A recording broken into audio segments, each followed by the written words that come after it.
This budget hearing of the City of Bloomington Common Council. It is Monday, August 28th, 2023 at 5:31 p.m. Would the Deputy City Clerk please call the roll? Councilmember Scambolery. Here. Rosenberger. Sims. Here. Piedmont Smith. Here. Flaherty. Here. Rollo. Here. Sandberg. Here. Smith. Here. And Bolin. Here. Thank you. Thank you. And welcome everyone to this first of 4 budget hearings this week. I'd like to provide a brief overview of the week and an agenda summation before adding a few preliminary statements as well before we get into the presentations from city staff and the mayor's office. So as I just noted, this is the first of 4 budget hearings this week. All start at 5:30 p.m. here at City Hall in council chambers and are also televised on CATS. There is a packet and schedule available at the City Council's website at bloomington.in.gov/council. If you go to meetings and documents, you can download the packet for the week, including budget presentation materials. Tonight, we are beginning with an introduction and overview presented by Mayor John Hamilton. Then we'll move to a general financial state of the city, led by Controller Jeff Underwood, compensation and health insurance, Emily Fields, then human resources, Emily Fields, city clerk, Clerk Nicole Bolden, then the legal department, Beth Kate, ITS with Rick Dietz, City Council with Stephen Lucas, Controller's Office presented by Jeff McMillan and Cheryl Gilliland, and then the Office of the Mayor led by Deputy Mayor Larry Allen. So we have designated presentation times for all of those presentations we'll hear tonight, and we'll have a timer on display thanks to council staff for those. So we'll keep an eye on that and appreciate presenters tonight keeping an eye on that as well. A few other notes. I wanted to, as we have in the past few years, propose that we structure debate for the rest of the week with a motion this evening. So there was a council memo shared earlier today and a modest modification that I was requesting as well. So I would entertain a motion to structure debate for the week at this time. Mr. Chair, I move that for the duration of budget week, we limit council member questions to no more than 3 minutes per council member per presentation. Limit council member comments to no more than 3 minutes per department or presentation, and limit public comments to 2 minutes per speaker. Second. We have a motion and a second. We're going to try a voice vote and see if that works. All in favor? Aye. Aye. All opposed? Okay, that carries. So that will be our structure for a debate for the rest of the week, absent any motions to the contrary to extend time or the like.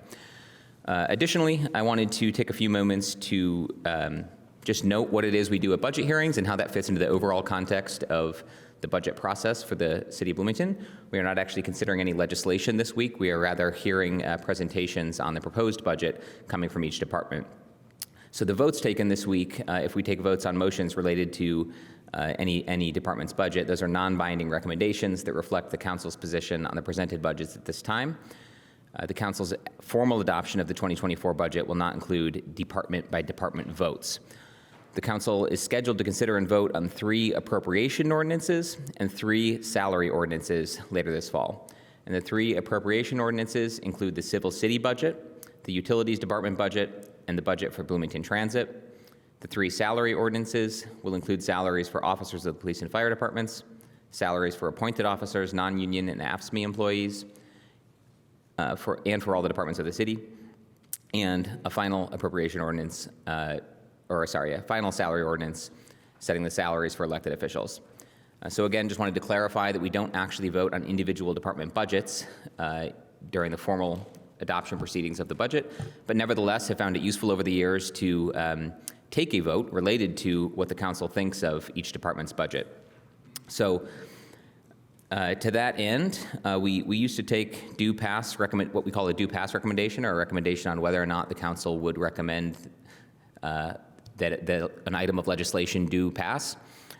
Since we are not hearing final legislation in a format that aligns with the way we're hearing these budget hearings, I had proposed a new motion that will take the form of, I move that the council recommends inclusion of this departmental budget as presented within the relevant salary ordinance and appropriation ordinance for consideration. So it reflects, again, an opportunity for the council to express its approval or disapproval of the budgets that we are hearing as presented in this week, but also appropriately notes that these will be incorporated within the salary ordinance and appropriation ordinance context for consideration later this fall. Yes, please. And my apologies, I forgot to go to Councilmember Piedmont Smith at the beginning of the meeting for a land and labor acknowledgement of the city of Bloomington. Thank you. Thank you. As we begin this week of budget hearings, I wanted to read our land and labor acknowledgement that we keep in mind whenever we are acting on behalf of our community. So we recognize that the city of Bloomington sits on native land.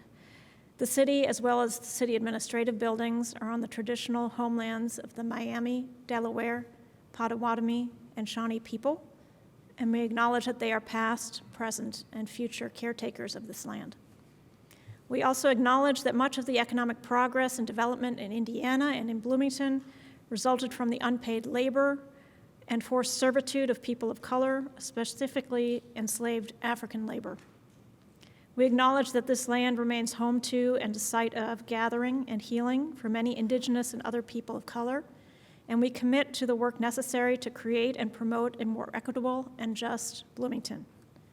We move forward knowing and acknowledging our rich, complicated, and sometimes painful past so that we can learn from it and create a true land of opportunity.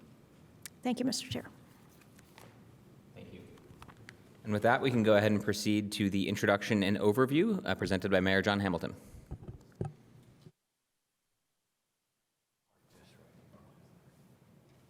Thank you very much. Good evening. Mayor John Hamilton here. It is good to be with you. Thank you for welcoming our administration to present the proposed city annual budget for calendar year 2024 over the next 4 nights.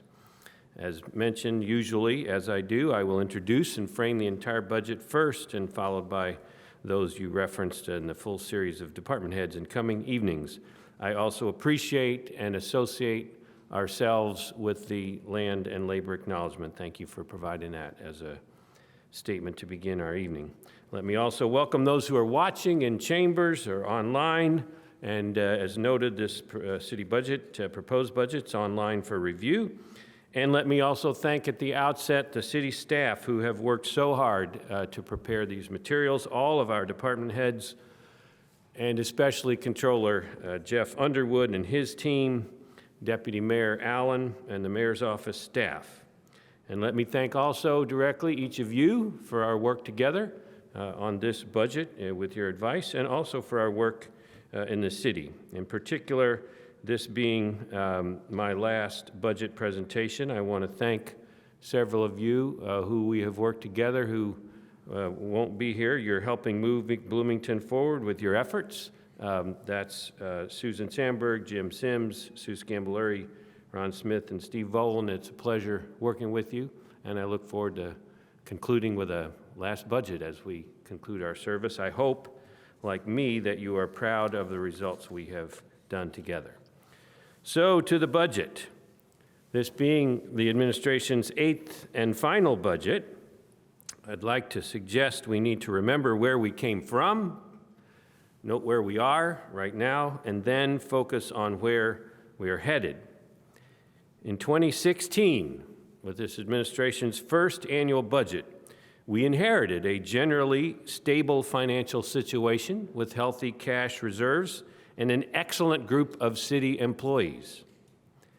I came to office with promises to expand affordable housing, to improve our digital infrastructure, to support wage growth and good jobs and public education, and to advance our overall quality of life and increase transparency in government. Some issues we did not choose. We inherited some very big needs. We had serious water quality challenges at Lake Monroe and underfunded replacement schedules for all of our water infrastructure. We faced serious facility and equipment failures, particularly in public safety, with fire apparatus and police and public works vehicles not up to the tasks. We had seen fewer than 100 affordable homes generated in the previous 8 years. One of our largest employers, IU Health's Bloomington Hospital, was leaving downtown. The Trades District was quiet. Switchyard Park was an abandoned rail yard. We had a long, stale, comprehensive plan, no sustainability or climate plans. We had done no annexations in 10 years and had recently given up the planning authority for the 2-mile fringe. We also enjoyed some exceptional opportunities we called the string of pearls along the Beeline Trail: Switchyard Park, Convention Center, Hopewell, and the Trades District. And none of us knew what was coming around the bend either, like U.S. President number 45, the state's unconstitutional intervention in our annexation process in April of 2017, a global pandemic beginning in March 2020, a national insurrection in January 2021, the Supreme Court's reversal of reproductive rights in June of 2022. We've dealt with a lot that came around the bend. It was good to report for context where we are today and how together we've met those big opportunities and challenges. In the past 7+ years, we've developed or preserved nearly 1,400 affordable housing units, mostly very long-term or permanently affordable. That's more than a 20-fold increase in the rate of production, with great momentum continuing. We are in the midst of the biggest investment in digital equity and access Bloomington has ever seen, with 2 gigabit speed, net neutral fiber being built to virtually every premise, and effectively free internet to many of our lower income families, paid for over 98% with a private investment of over $50 million. Our wages are growing faster than the state average, and jobs expanding and locating here. We have the state's fastest growing co-work space, energizing our Trades District. Became the nation's first CDFI-friendly city and attracted $25 million in mission-oriented investment. We had our first unicorn. That's a local company that sold for $1 billion. And Catalent has grown by nearly 2,000 more jobs and invested $350 million in Bloomington. We've added more than 180 new companies since 2017, and Bloomington has been named a rising tech city in the state and was rated recently number 2 in the Midwest in startup momentum over the past 5 years, behind only Chicago. We've passed 2 local school referendums to keep our excellent public schools strong, and our quality of life is thriving. Parks and Recreation won our 2nd national gold medal as best in class in the country. Transparency has been a consistent watchword. Be clear, police reporting, hundreds of annual budget goals shared, biannual scientific city surveys, earned awards, all reflect the commitment to open government and accessible information. We together addressed those planning gaps as we adopted a new comprehensive plan, a new transportation plan, our first sustainability plan, our first climate action plan, a unified development ordinance, and master plans for Switchyard, Hopewell, and more. We passed a public safety local income tax, tripled investments in basic infrastructure. We expanded our overcrowded animal shelter, put millions into IT investments. We're expanding City Hall with a new joint public safety headquarters for police and fire right next door, and some more space for the clerk and council office as well, and giving our 5 fire stations major upgrades. The Bloomington Housing Authority accelerated a 25-year rehabilitation schedule into a 5-year rehab schedule, which is almost completed. They also launched Summit Hill Community Development Corporation as an engine of affordable housing and a new land trust. City of Bloomington Utilities embraced a 100-year main replacement plan, installed tens of thousands of automated water meters, and invested tens of millions in modernizing our plants and systems, lowering our carbon footprint and conserving water. Bloomington Transit is electrifying its operations, expanding them significantly in frequency and convenience and impact. As to the string of pearls, we have opened Switchyard Park, activated the Trades District with great momentum, and purchased Hopewell, and even this week see millions of dollars of infrastructure going in to support up to 1,000 new homes in the heart of our city. Even the long-delayed and frustrating convention center is primed to move forward. Any one of those 4 major projects would be a great accomplishment for a city like ours, and we've got 4 in progress. We have invested in our employees, establishing a minimum wage 15-hour for all employees, now over $17 an hour, and we tripled the percent of payroll committed to training, up to a baseline of 1.5% of payroll. We've kept employee health care premiums down, usually to 0 annual increases for our employees. We've added and expanded benefits like health savings account contributions, paid parental leave, educational assistance program, a new match for retirement accounts, and bonuses and wellness. Our city departments are centers of excellence. I really would like to go through all 16, but I won't do that. We'd be here all night. You'll hear from them, I know. But just a couple examples. Our public safety departments are the best in the state. They continue to lead progressive reforms. Bloomington is the first city in the state to have a fire department earn the national highest level safety rating of ISO 1 and a police department earning national CALIA accreditation. We're enjoying years of declining overall crime rates and unprecedented low levels of fire fatalities. Public safety incentives, housing, signing and referral bonuses, as well as compensation increases are helping us retain and recruit the high-quality people we expect. Hiring pressures do certainly persist, with more to be done, and we'll talk about that shortly. Our Parks and Recreation Department continues to excel, earning that 2nd National Gold Medal and continuing outstanding program and facilities expansions from Switchyard Park to Rogers Family Park to Bicentennial Trails and trees and gateways and more. We could go through more: economic and sustainable development, community and family resources, housing and neighborhood development, public works, planning and transportation, engineering, plus our 3 quasi-independent entities, utilities, transit, and housing, and the ones who knit it all together: controller, legal, human resources, information technology, and the mayor's office, all thriving, doing outstanding work. We could tonight review expanded and new grant programs for the arts and violence reduction and reproductive rights and Jack Hopkins and our Economic Equity Fund from the Economic Development Local Income Tax. We could review tonight the status of so many impactful projects like the $10 million 5-year infrastructure bonds we launched last year, the 4 bicentennial bond trails, the opioid settlement funds, the Recover Forward and American Rescue Plan projects completed and underway, our leafing program conversion, our modernized sanitation system impact, the pilot parking cash-out program for city employees, the role and progress of City of Bloomington capital improvement with Hopewell, and more. But that all might mean we'd be here all night, and I know you don't want me to do that. Over the next 4 nights of budget presentations come opportunities to dive into any or all of these projects or programs, department by department. And I'm happy to try to answer any questions you may have tonight or throughout as I plan to attend each evening this week. And of course, not all is rosy. We took on annexation to right-size our city more than 6 years ago. After the unconstitutional interference from state government, we're still in litigation, with now 20 years of unchanged city boundaries. Very unhealthy for a growing city.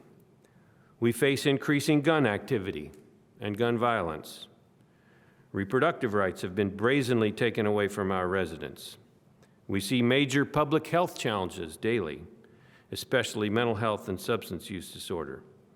As an employer, we see ongoing hiring challenges persisting. And I know that's a lot to review.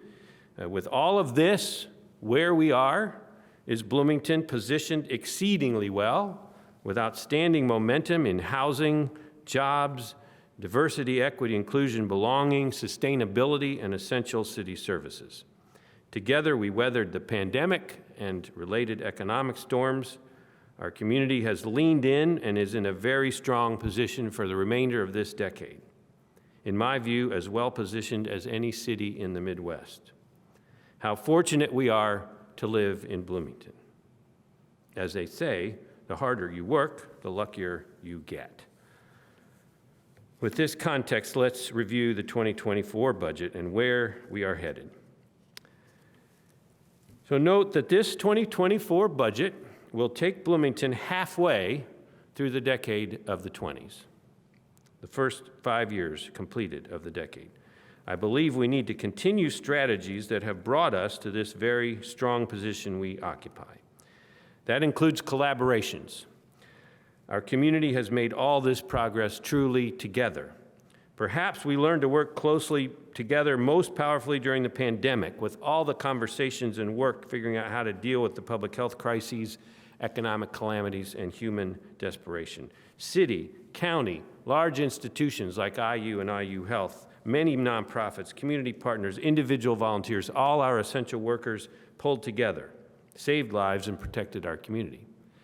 Similar collaborations are happening with the Stride Center for short-term emergency interventions of people in crisis, with the Heading Home effort to ensure homelessness here is rare, brief, and non-repeating, with the new Gun Violence Prevention Task Force underway this year, and with Project 46, also underway as a multi-county, urban-rural, bipartisan, multi-sector effort to address the climate emergency.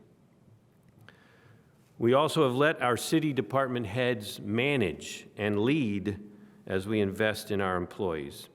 We share annual reversions with each department, rewarding their efficiencies, allowing them to invest in their operations. We encourage strong planning and vision. We welcome our cabinet to try hard things, even when success is not assured. We set specific, transparent goals with you and report on our progress.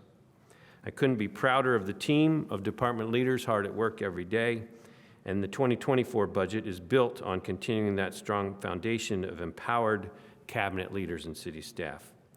And last, third key foundation to continue for the 24 budget is to continue to make responsible financial decisions on both the revenue and the expenditure sides of our budget. We've done that with departmental efficiency reviews, strong budget planning, and by raising revenues for critical investments, including the PS Lit, the bicentennial and other bonds, food and beverage tax, and of course last year's economic development local income tax.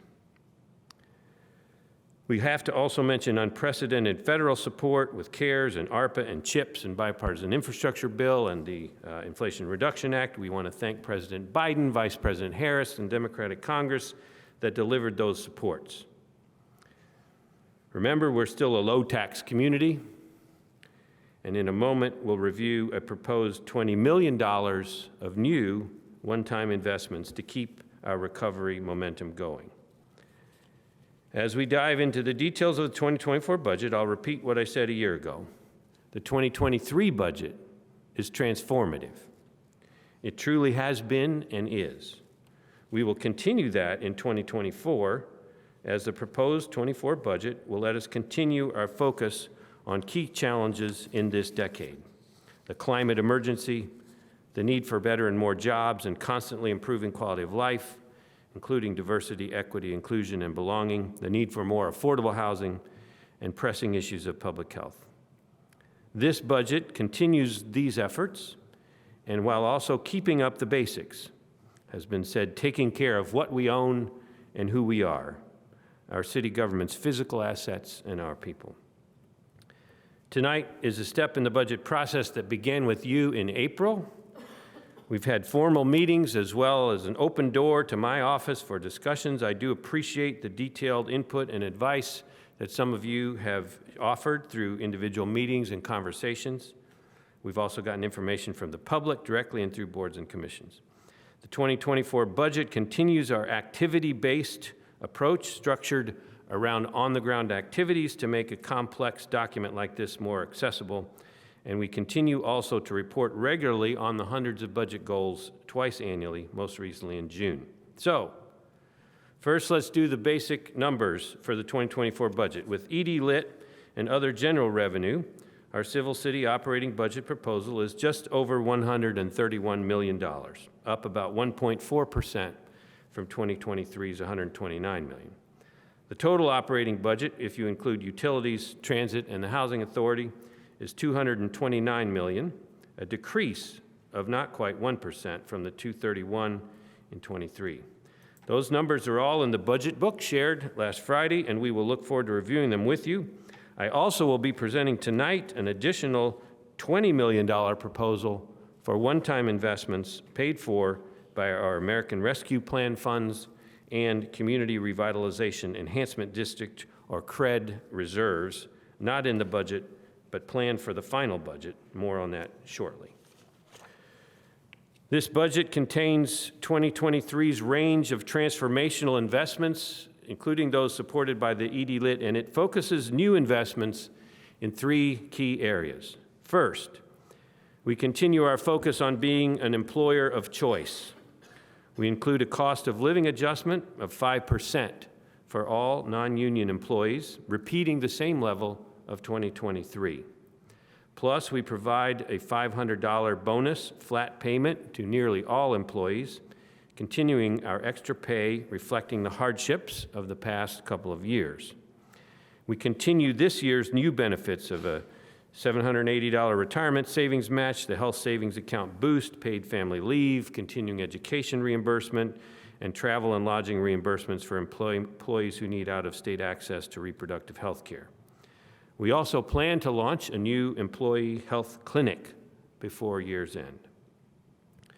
We are increasing capacities with new positions in numerous areas of the city's work. Public safety, I'll discuss in a moment. Other most significant changes and substantial resources are added to manage traffic, both in engineering and in public works, as we continue to implement complete streets and greater integration of non-automobile traffic, bikes, pedestrians, transit, into our operations.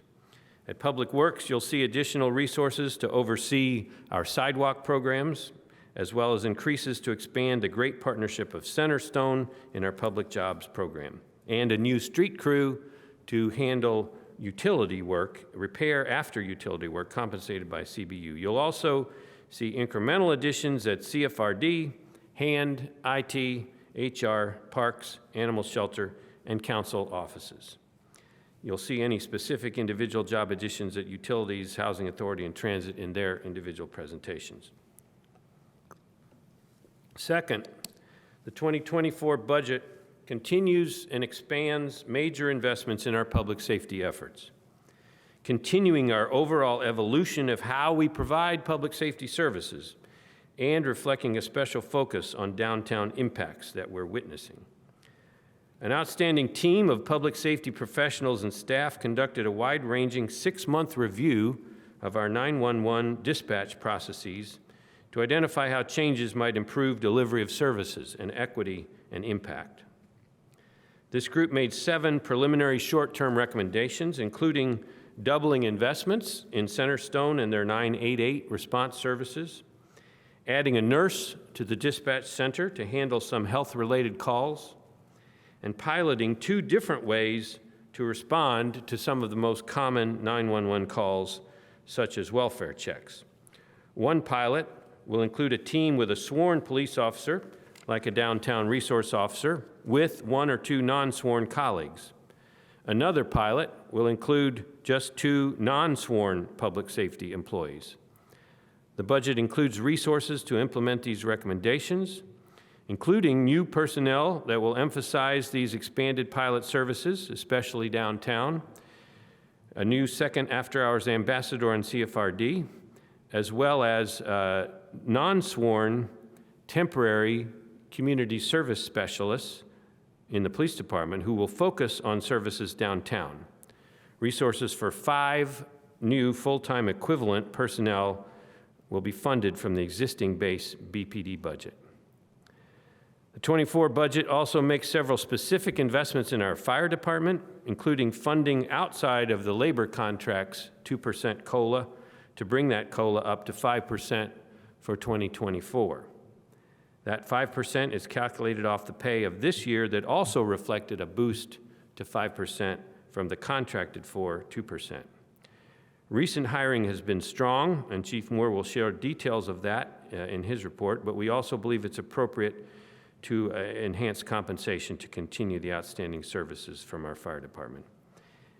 In continuing its evolution, the fire department will also expand its non-sworn services with 3 new community paramedic positions to help implement the 911 recommendations referenced and collaborate with the highly effective mobile integrated health program launched last year. Public safety investments also include our rental and down payment assistance programs. When I took office, very few police or fire personnel lived in the city. We can report that 17 police officers and 7 firefighters receive the $750 per month rental assistance living in the city. 1 police officer has also received $18,000 down payment assistance to buy a home. We continue to develop details to implement the $100,000 down payment purchase support, for which we've received 5 submissions of interest, and we are increasing recruitment support for both police and fire. Together, these public safety investments, along with new public safety headquarters underway here, will accelerate and deepen the ongoing progressive evolution of Bloomington's public safety services, enhancing community connections and responsiveness, and strengthening our sworn officer corps as well. Third, most significantly in terms of dollar amounts, as I mentioned earlier, we are proposing tonight an addition to the 2024 operating budget to extend our great momentum of one-time investments from Recover Forward and ARPA, to complete the ARPA investments and include some of the recently released CRED funds. We are sharing a proposal of approximately $20 million of one-time investments to achieve key community objectives. As with previous ARPA investments, the proposals are meant to support long-term transformational investments that can also potentially leverage substantial additional funding. I'll add 1 caveat and 1 invitation. The caveat is we continue to explore with legal counsel all the complicated ARPA rules and implications. Some may even be changing and may adjust some details in that light. As I think you know, under current regulations, ARPA funds must all be committed and obligated by the end of next year and expended by the end of 2026. CRED funds of about $15 million are on hand in our reserves and available for investments. We're proposing to invest approximately $10 million of those in 2024. The invitation is that this proposal of $20 million is not written in stone. Much as with the 2 $5 million bonds we outlined last year, we are presenting a series of recommended investments that we believe will bring our community extraordinary value. If a majority of council prefers different allocations, we welcome those discussions in coming days and weeks. All that said, the proposal for new 24 investments includes several major categories. We've shared that, I think, with you just recently in a deck. The largest, I'll go quickly, is basic infrastructure investments, with particular emphasis on improved safety and efficiency and downtown impact as well. This includes $1 million for new sidewalk funding, $2 million in street improvements focused on bike and bus routes, $2 million in Safe Streets for All match, explicitly to leverage federal funding, $2.7 million to improve traffic signals to allow preemption and better coordination for transit and public safety vehicles, $1.2 million in greenway support, and $2 million for downtown enhancements, including lighting, art, and necessary garage maintenance investments. The second largest category is for one-time housing investments, with approximately $5 million focused, as before in ARPA, on 3 basic components: very low income and homeless services, workforce rental supports, and finally, affordable home ownership support. This will help us keep the great momentum in housing. We also propose investing more than $1 million directly in diversity, equity, inclusion, and belonging projects and programs, primarily through parks, CFRD, and IT. The ARPA CRED package we propose also includes more than $1 million or so for new jobs and workforce supports, as well as additional climate-related programs, primarily through ESD. And finally, we're proposing a $1 million one-time investment in public health. We know we have emergencies in our community. Overdose deaths have more than doubled in the last 3 years. Mental health challenges are evident in our population, and while the city does not have a health department, the county does, I believe we should dedicate some of our ARPA dollars toward this crisis. We look to collaborate on solutions. We strongly encourage community partners to invest substantially more than this amount, both one-time and ongoing, to meet our moment. In particular, this need is timely as our community explores very substantial sums to upgrade our criminal justice system. I strongly believe it's imperative we invest in public health that can reduce the need for criminal justice responses. This $20 million package of proposed one-time investments is a major step forward in Bloomington's progress. It is connected to huge federal opportunities ahead, and it is meant for discussion, and I look forward to that process ahead of our final budget submission next month. More information to come, and again, we welcome discussion of that. To conclude, the 2024 proposed budget, totaling $249 million, continues our strong fiscal condition with prudent and conservative reserves. It continues and accelerates our outstanding community momentum in the key issues for the decade of the 20s.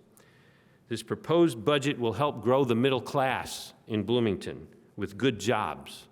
It will lower costs and improve quality of life with its investments in transportation, housing, public spaces, and events.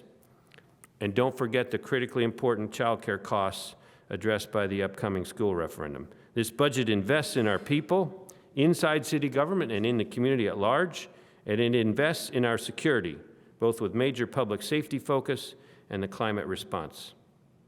It's been a privilege to serve our community together with you.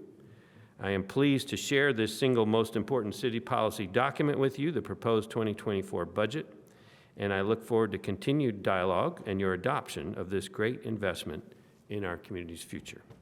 I'd be happy to take questions or as you wish. Thank you, Mr. Chairman.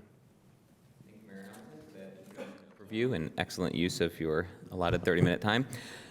With that, we can go to council members for any questions on the city budget as a whole. Councilmember Piedmont-Smith, followed by Councilmember Gallo. Yes, thank you, Mayor Hamilton. So it's only today that just like 30 minutes ago that we got the slide with the ARPA/CRED funding. So how will this proceed as far as getting council input and, maybe revising some of your ideas? Thank you for the question, and I know there's a lot flying around.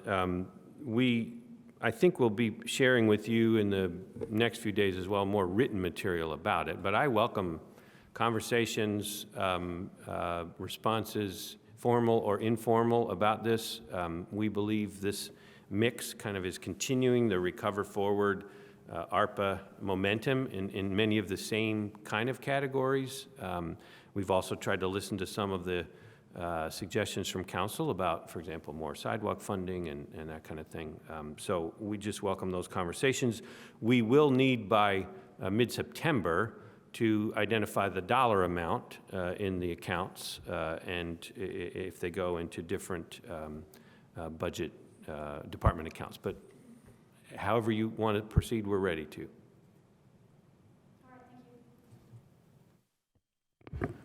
Thank you, Mayor Hamilton. I have a question regarding Jack Hopkins funding, given that the need dwarfs the, or I should say, yes, the need dwarfs the funds available. Could you describe how you respond, how your budget responds to that need?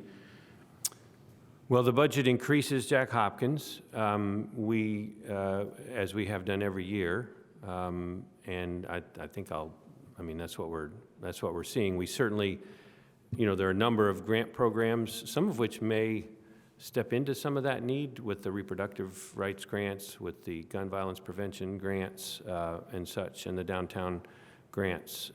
And also, I think the public health funds, that $1 million, I think is not earmarked and can offer a lot of support for some of the most important social service and health services. So, since this ARPA CRED funding is a one-time expenditure, Correct. I was hoping that we might see some Jack Hopkins funding that would be committed to from the general fund in accord with the need that would be significant, as well as the sidewalk funding. But I'll leave it at that because perhaps we can compensate in the meantime from ARPA and CRED. So thank you. Thank you. Additional councilmember questions? Councilmember Rowland? Yes, thank you for the presentation, Mr. Mayor. I am, as you can guess, very interested in the CREED money usage. Can you tell us approximately where the investments are going that you are proposing? Geographically? Yes. No, I can't. Some of these are, if you look at there's two complications. One, the mix of ARPA and CREED is still driven in part by the intricacies of ARPA rules. And so an entity a project that could be one or both, we're kind of still trying to figure out how best to allocate them. We know we need to allocate all the ARPA money by end of next year. We do not need to do that with the CREED, so there's some more flexibility that way. Second, some of the projects do have geographic boundaries, and there is a quite substantial targeting of downtown work in the $20 million, but not exclusive. And happy to look at that, but there are other parts of the program that are not geographically bound. I think, for example, DEI work or such. Is there any ARPA money that's using CREED money are you using, I don't know how to phrase this, you're tying the two types of money together. Is CREED money leveraging any kind of additional federal money or ARPA money?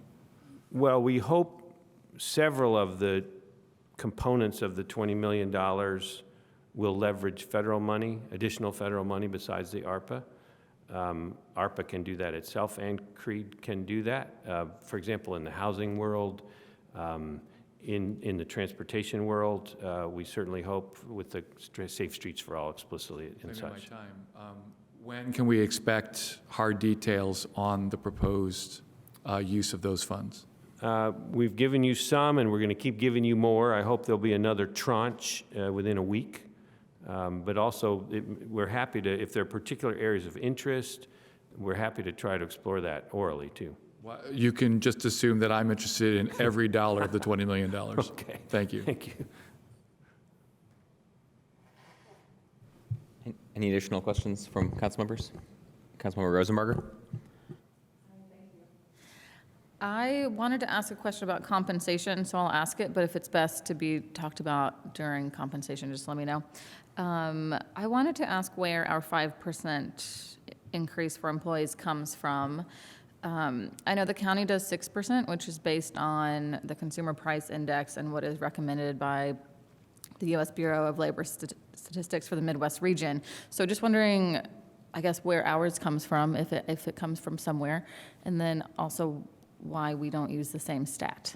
Why we don't use, I didn't hear. Why we don't use the same statistic, right? As the county does? I see. Well, I will let both Controller Underwood and Interim Human Resource Director Fields speak to that. I will note, we definitely look at different measures of inflation. We did that last year. We've done it again this year.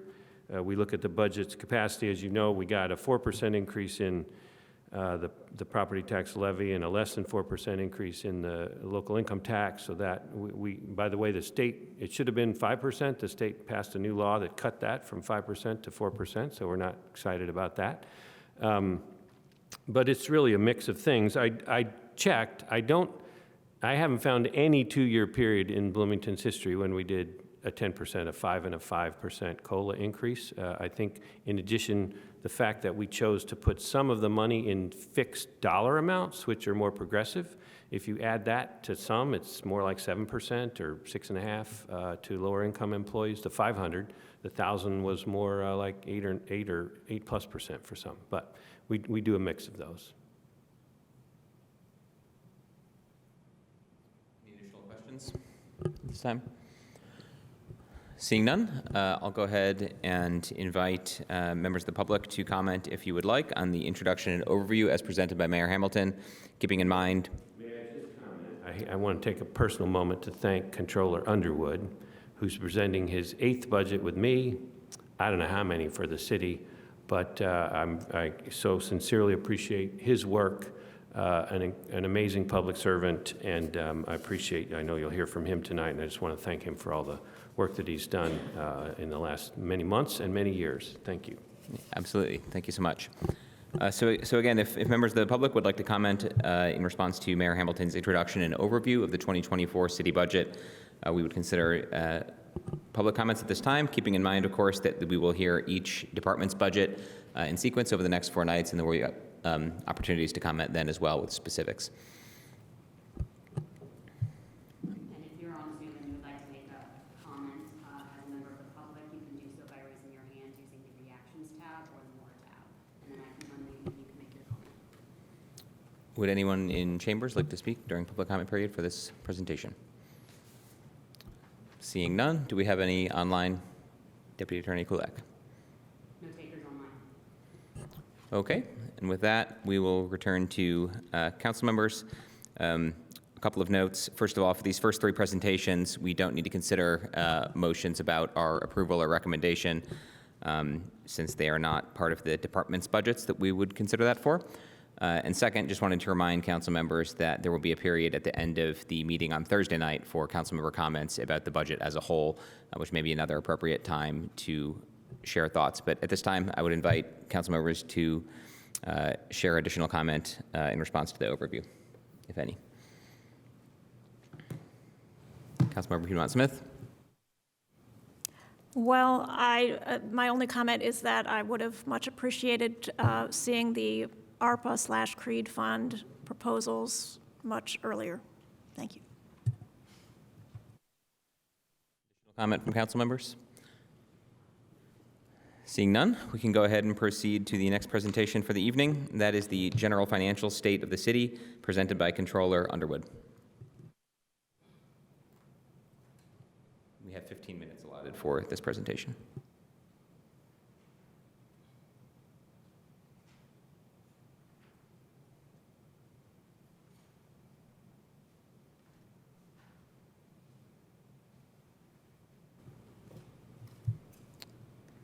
Is Mr. Underwood joining via Zoom this evening? Is that right?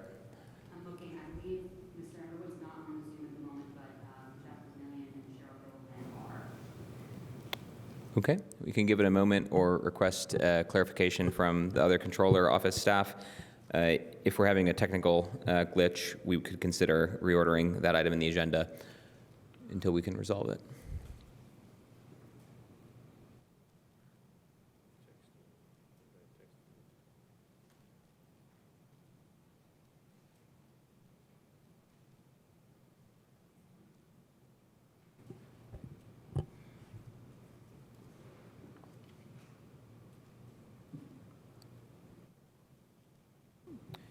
I would invite Jeff McMillan or Cheryl Gilliland if you all have any feedback with respect to whether or not you would like to present on this topic or if we should push it until a later part of the meeting. Just inviting your input as controller staff. Okay. Great. Well, thank you. Welcome, Controller Underwood. We are ready now for the general financial state of the city, and we have 15 minutes allotted in the schedule for this presentation. Thank you.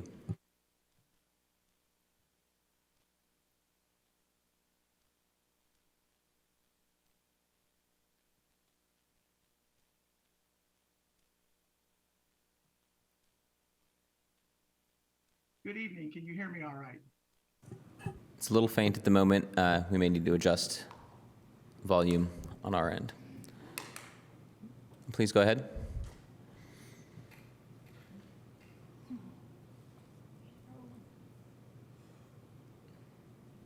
Turn up the sound a little bit. It's a little better. Could we get a little higher volume in chambers? Is that better? That is better. Thank you. power, so.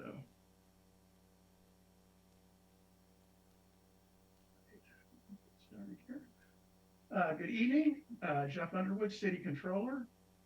I'm presenting tonight my 24th budget and last budget to you all. So I did not as many as Mick. I think he held the record for the total number of budgets, but I think it covers a longer time period of 38 years. I started at the city back in 1985 when I was 27 years old, and 38 years later, now age 65, as I was reminded by the nice lady at CVS that I'm elderly now, my final budget. So it's been a pleasure to serve the last four mayors, former Mayor Allison Fernandez and Cruzan, and current Mayor John Hamilton.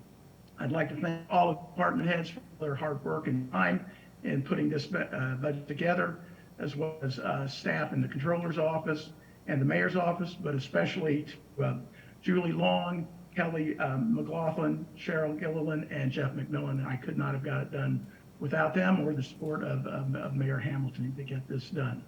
We'll jump into the memo and the charts, and let me present here in just a second.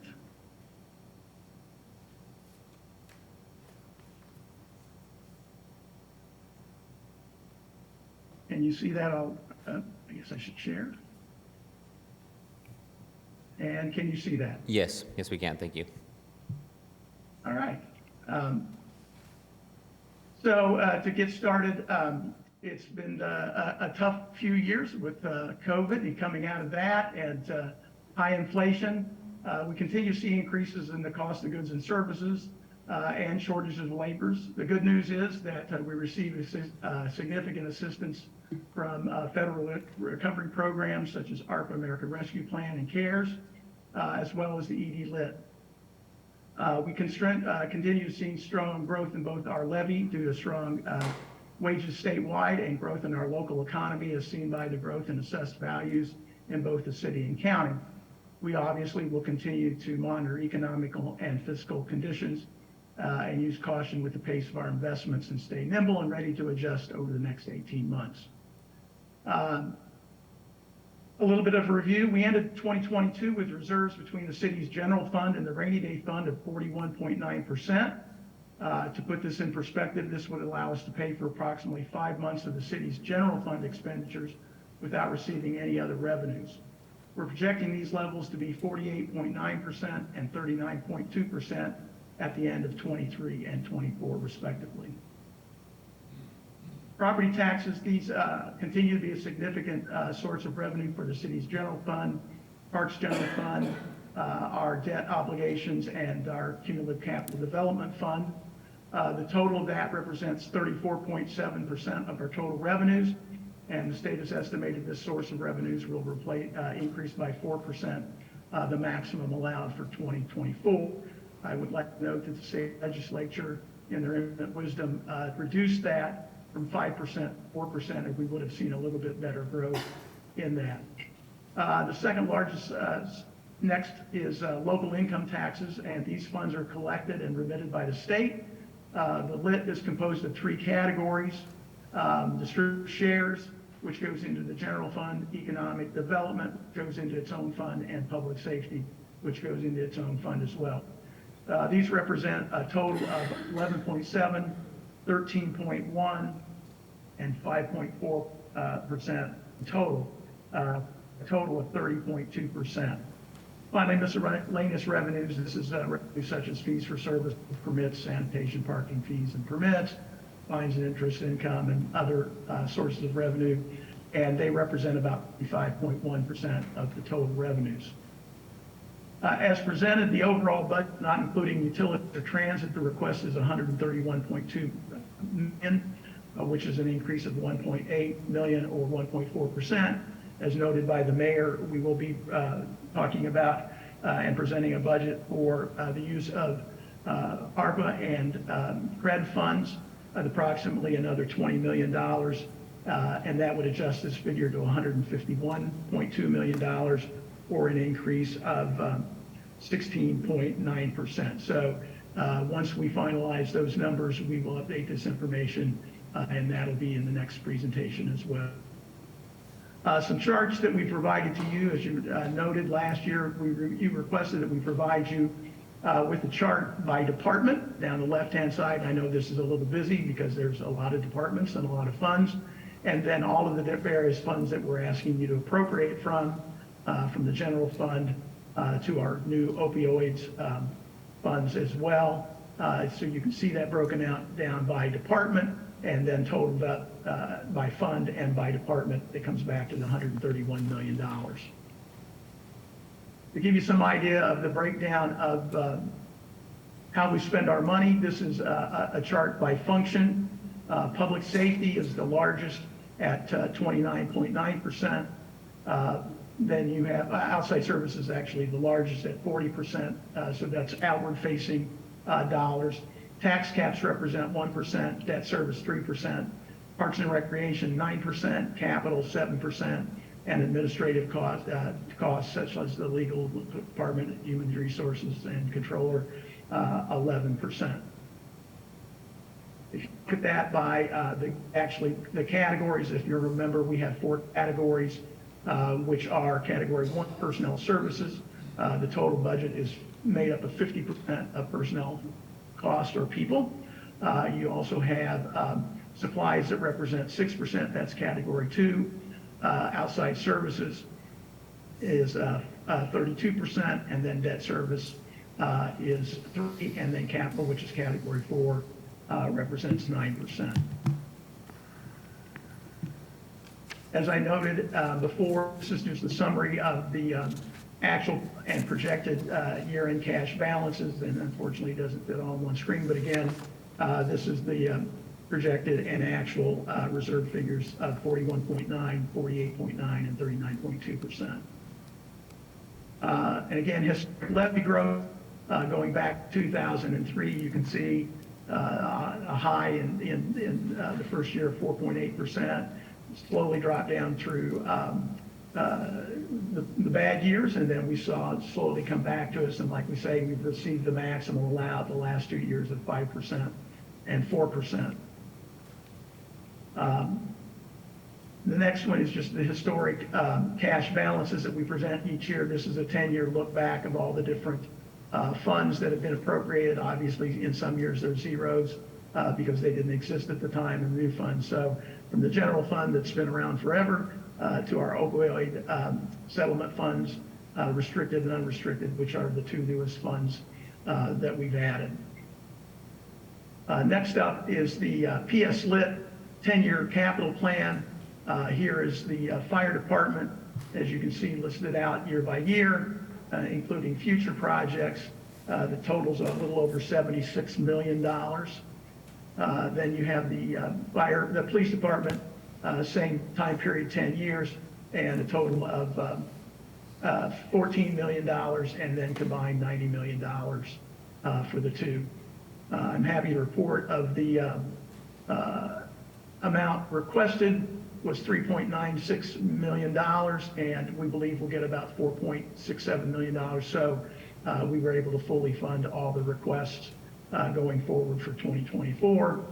And then finally, all the other departments and funds capital budgets. So you can see by fund, by department, by item, starting with the general fund and ending up with vehicle replacement fund for a total of $7.192 million. I appreciate your time this evening. It's been a pleasure to present to you for the 24th time and last time the city's budget, and I'm happy to answer questions at this time. Thank you, Controller Underwood, for that presentation. We will now go to councilmember questions. I'll start with Councilmember Rallo and then Councilmember Rowland. Thank you, Mr. Underwood. Could you remind me what the DLGF recommends for minimum balance for the rainy day fund? It's actually the GFOA, which is the Government Financiers Office Association. They recommend 2 months, and we've gone with 4 to be a little bit more conservative. Okay, very good. Thanks. Thank you, Mr. Underwood and me say it's been a pleasure to work with you as well the past few years. For only about half of your tenure, frankly. But I think that when the administration proposed the dissolution of the Creed Fund, and I pronounce it that way even though it doesn't look like it, because that's how it was pronounced when I was first introduced to it almost 20 years ago. It looks like cred, but it was pronounced Creed then. You told us that you would help us specially track the movement of those dollars. I'm looking at the 9th slide you put up and trying to figure out in which fund that now $15 million, I thought it was 17, resides. Where is that money to be found in the fund, in our funds? It was transferred this year into the general fund. So why has the general fund what is the current amount in the general fund? It says 2022 is 22.2 million. What is the current amount of the general fund? It would be that amount. So the year end would have been, the year end amount reported on the slide is the actual amount because the Creed transfer happened in January of this year, and we transferred $17 million. So it'd be approximately $17 million higher, and you appropriated about $3 million of that. So there's, hang on just a second, I'll give you a number. Unappropriated is $14.3 million. So we will show you that separately. We do not count that in the reserve calculation. So the projected reserves do not include the cred funds that currently reside in the general fund. Was there any particular reason that the administration felt the need to move the money? Couldn't you have just left the money in the fund? And that way it would have been easier to track that way. I will pass that off to Corporation Counsel Kate or the mayor on that particular question. Sorry. I've got 40 seconds, so. I've got 40 seconds. Thank you and good evening, council members, Corporation Counsel Beth Kate. I just used up some of your seconds. I believe the thinking about moving it and closing down the BIDAC at the time was that we had reached the sort of statutory end effectively of what they were doing. They hadn't operated in a while, and I think it's all kind of laid out in the documents that we created at the time.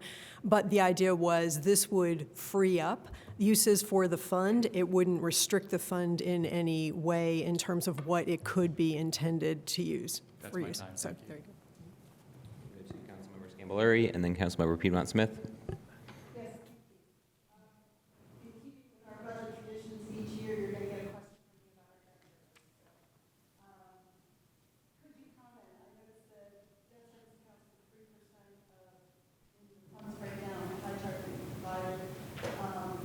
How does that compare to other cities, our peer cities? And could you also comment on debt per capita as well? I can. I will say that the funds that you see are the funds that you actually appropriate. So those are the ones that have a property tax element to them. So it's not all of our debt service is presented in this budget.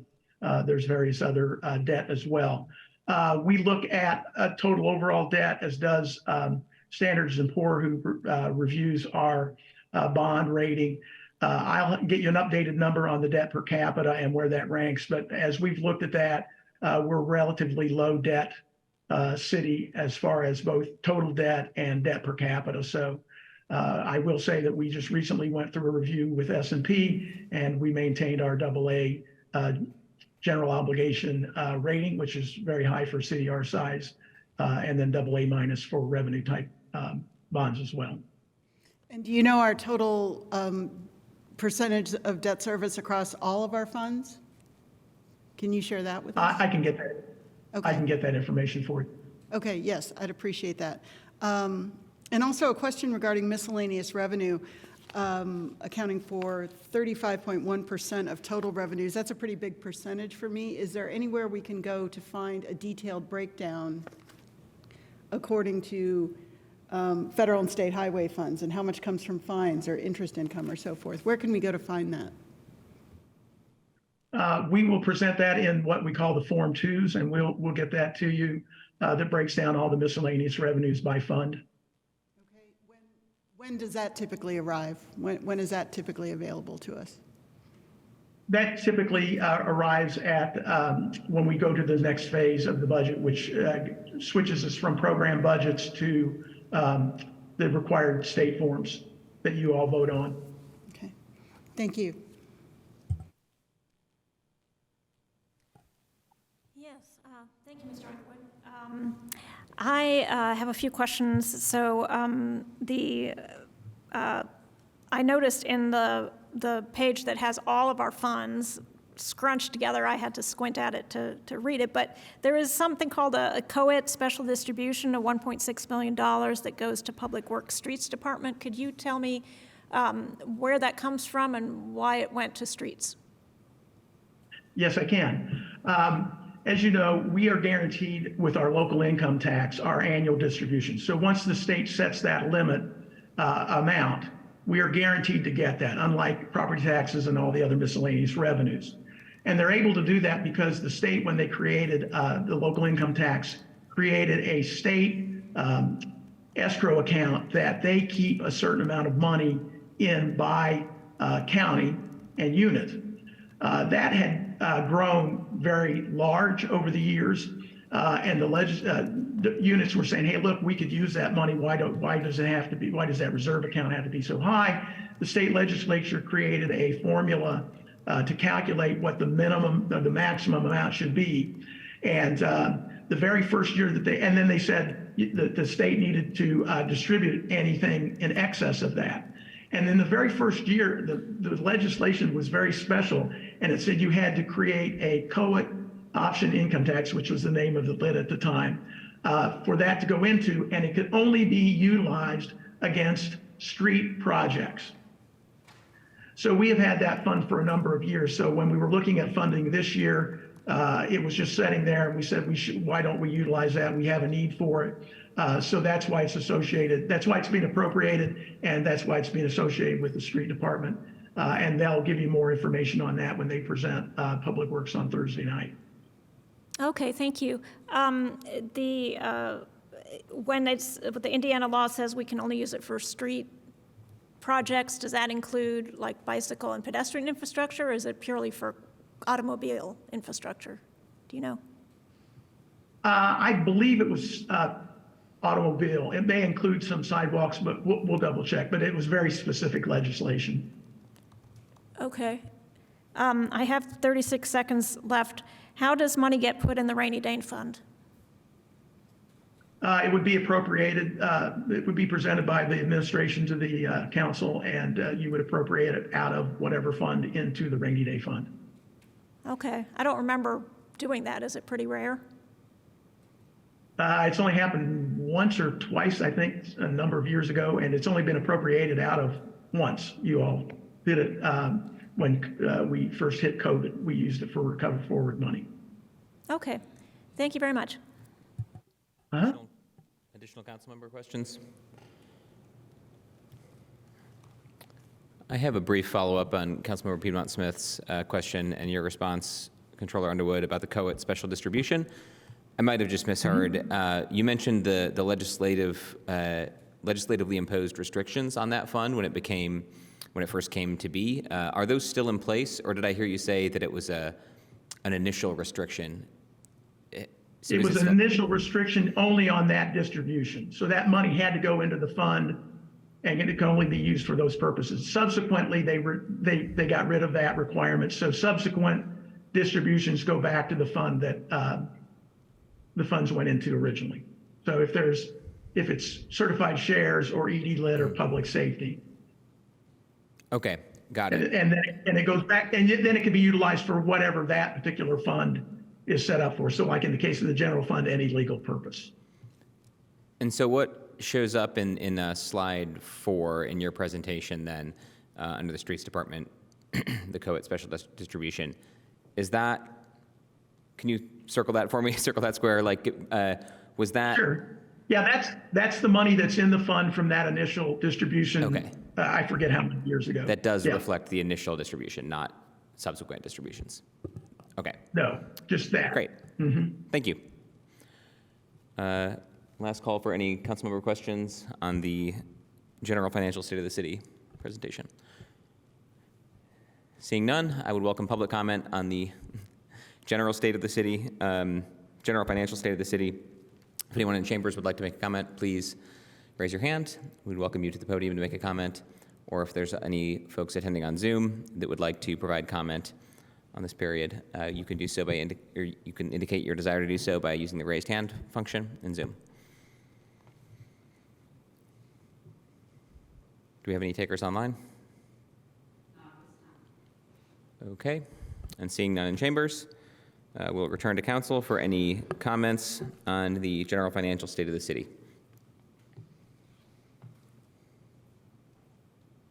Seeing none, I'd like to thank you, Mr. Underwood, for that presentation on the general financial state of the city. And with that, we will go ahead and move forward to the presentation on compensation and health insurance by Interim Director Fields with the HR Department.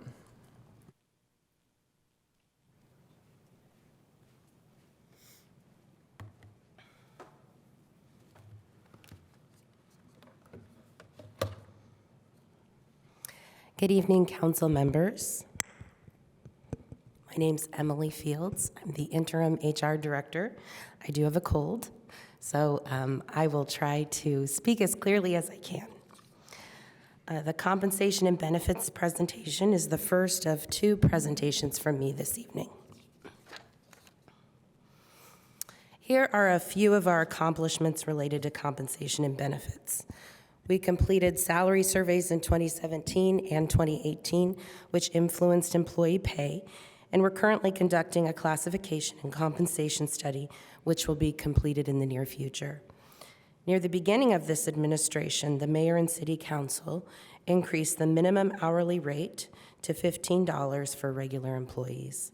The current minimum rate is $17.75 for regular employees.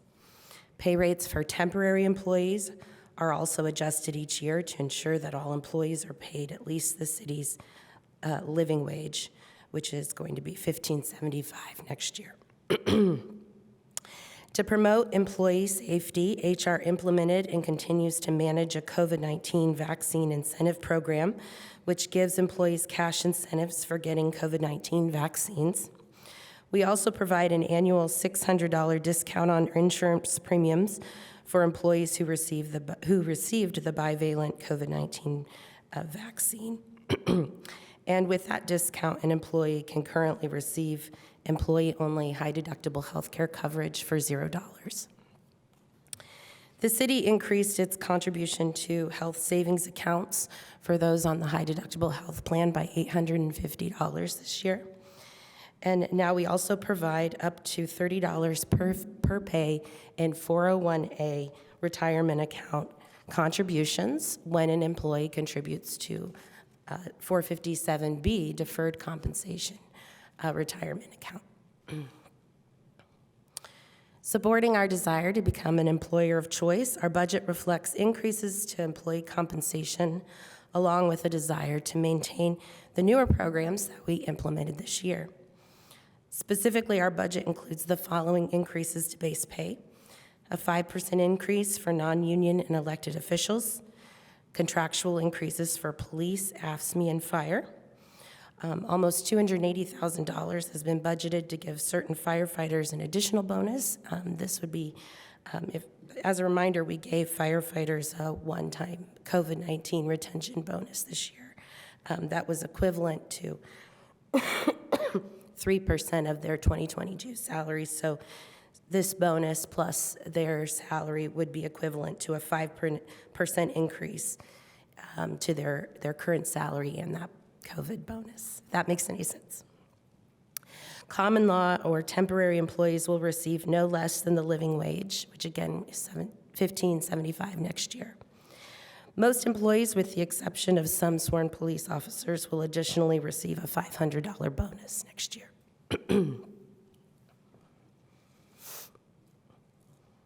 Here are brief highlights from our Category 1 personnel. The city pays 7.65% of compensation as a FICA tax and contributes 14.2% to each benefits eligible non-sworn public safety officer to an public employee's retirement fund. This also covers the employee's contribution, which is 3%. Sworn police and firefighters receive 22% their pay in city contributions to a public employee's retirement fund, and this includes 4% of the 6% in required employee contributions to that account.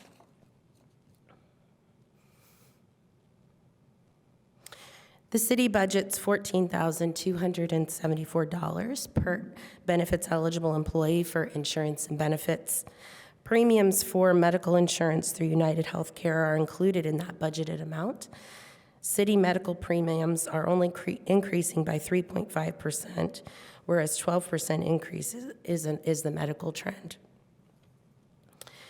Participation in the AIM Medical Trust has been very valuable to the city. The city has been a member of that trust since January 1st of 2011 and has a seat on the Board of Trustees. Since its inception in 2010, the Medical Trust has grown from 4 members in cities and towns to 51 member cities and towns. This slide shows the difference in the increases to medical premiums and the trust renewal rates versus the sort of the trend renewal rates. Since joining the trust, the city's annual health care insurance premiums have increased only on average by 5%, whereas the annual average trend has been 10.9%. Currently, Cigna administers our dental and vision insurance. We are exploring switching to another administrator to save costs. However, with either provider, we project no increase to employee premiums for 2024. The next 2 slides list several other non-insurance benefits that we offer, and I'm just going to give you a minute to read over these.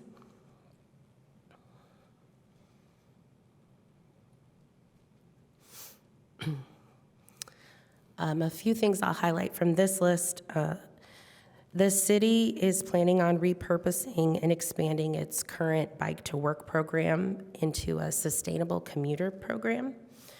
This would replace the pilot parking cash out program. So employees at any work site will receive an incentive for commuting to and from work in a sustainable manner, and we would define that as not commuting by a single occupancy vehicle. And this incentive will be based on number of commutes instead of whether or not they received a parking permit, which will give the ability to more employees to participate across the city. Also, we are making progress on implementing a near-site employee health clinic. As the mayor mentioned, we're also still continuing to offer paid parental leave and continuing our educational reimbursement program. To show the value of our compensation and benefits to eligible employees, I have a compensation and benefits statement. A non-union regular employee with a $40,000 salary this year will get a 5% increase, along with a $500 payment, including the public employee retirement fund contribution at around $6,000 and the deferred compensation match of maximum of $780. As well as the value of paid time off, which includes holiday pay, as well as a little over $3,000 in paid taxes and Medicare. The total compensation of a $40,000 employee is almost $73,000 next year. This concludes the first of my 2 presentations this evening. Thank you for your consideration of the 2024 compensation and benefits budget request, and I'm happy to answer any of your questions at this time. Thank you very much, Ms. Fields. My apologies that you're not feeling well, and thank you for being with us all the same. We'll go to council members for questions on the compensation and health insurance as presented. Councilmember Boland. One quick question about the insurance compensation, you say that's $14,000 per employee. Is that an average? Or, because some employees have their family on a plan, some are individuals. So that includes all insurance and benefits. So this is what we've been budgeting for a number of years. So I'm sure that that was created by taking into account, and I'm not sure, an average or, maybe a scale of what we were using at the time. Okay, thank you. Councilmember Piedmont Smith. Yes, so for the union represented firefighters, the contract says 2% increase for 2023. And then you say that there will be bonus payments to bring their increase up to 5%? Yeah, can you walk through the math for me? It's complicated. So this year, they received a 2% increase from 2022 to 2023 base salary. And then we gave them a COVID retention bonus that added to their salary was a 5% increase of last year's pay. So if we call that their 2023 adjusted pay, we are giving them 5% above that 2023 adjusted pay next year in salary increases and an additional bonus. Okay, so it's 5% increase over the 2023 adjusted pay. Correct. Which takes that Bonus COVID into payment. account. Okay, good. Thank you. Yes. Additional questions?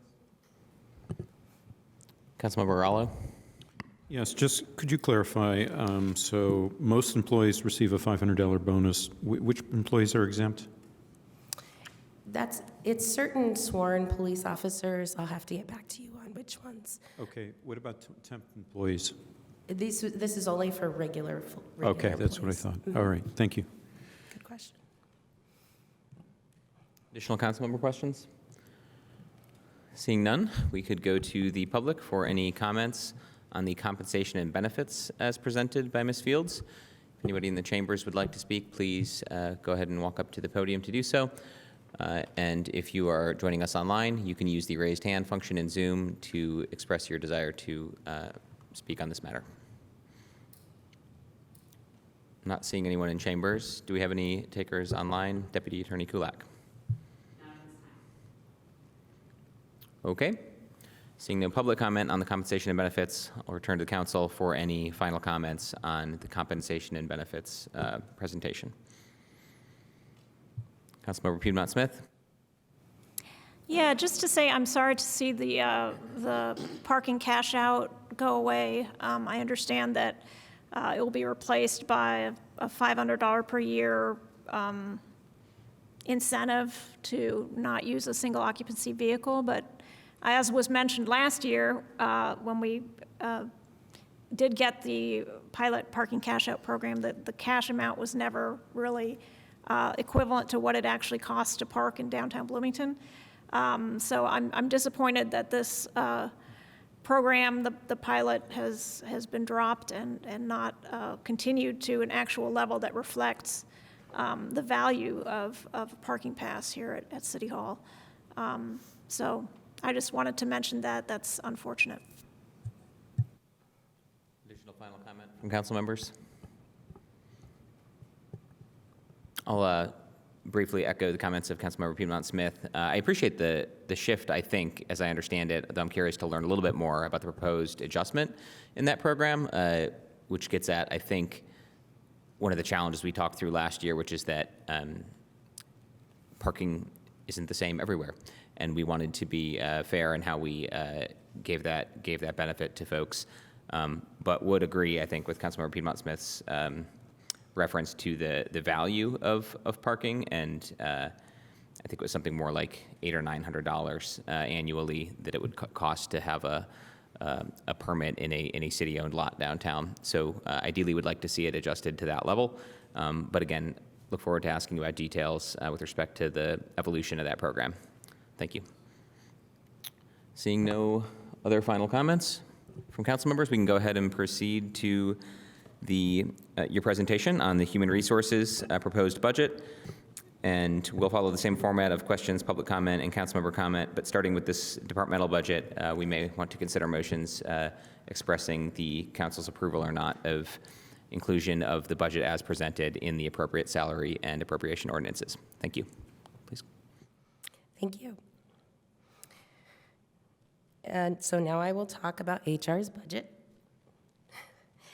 HR seeks to utilize innovative best practices in human resources management, and we exist to create a positive, productive, and inclusive work environment that attracts, retains, and develops talent in order to accomplish organizational goals. HR is currently staffed with 6 regular employees, 2 temporary employees, and we have 2 vacancies. 3 of our staff are certified by the Society of Human Resources Management, which is the recognized authority on HR management. Some of our past initiatives include our work to keep our employees safe during the COVID-19 pandemic. We've coordinated implicit bias and anti-racism training. We've worked to standardize our hiring practices to promote fairness and equity. We've implemented an internship program that sets standards for internship opportunities and hiring. In addition to the implicit bias and anti-racism training that we've coordinated, we've also provided online courses to train and support staff. Here's a brief summary of our current goals for the year. Earlier this year, we performed a review of our hiring process and made adjustments, and we will soon work to implement a new applicant tracking system that will facilitate the process of advertising, hiring, and onboarding new employees.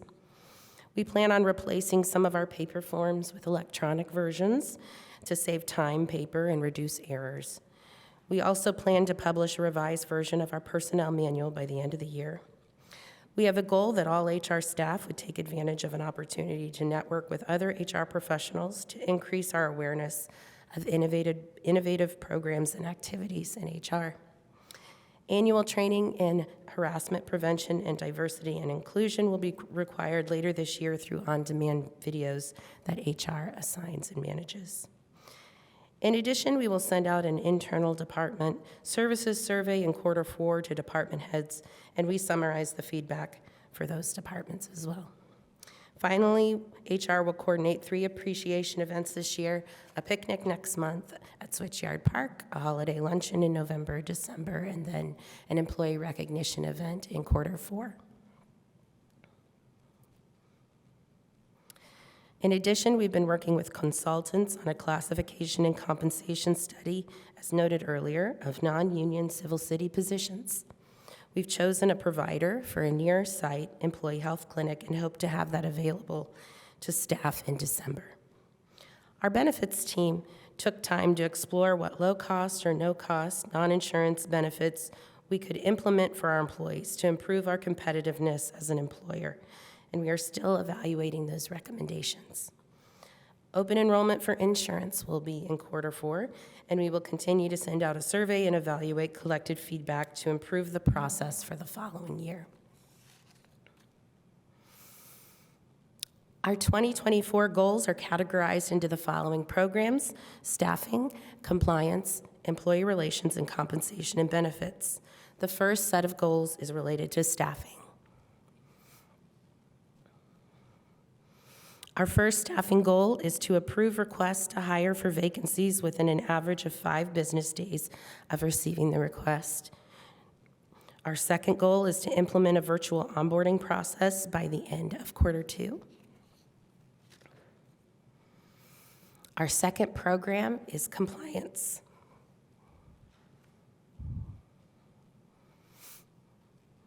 We aim to reduce time spent on managing payroll-related questions and issues by training payroll staff throughout the organization and improving our processes. We also plan on implementing a new process for maintaining and updating job descriptions utilizing our new applicant tracking system. Our third program is employee relations. And our first goal in that series is in 2021 and into 2022, HR coordinated instructor-led implicit bias training for all city staff and it was our intention to do this periodically. Therefore, we would like to offer it again next year. Like this year and years past, we will organize 3 employee appreciation events. We also want to improve our spaces for employees who may need to express milk while at work and don't have their own office to do so. Our last program area is compensation benefits and employee development.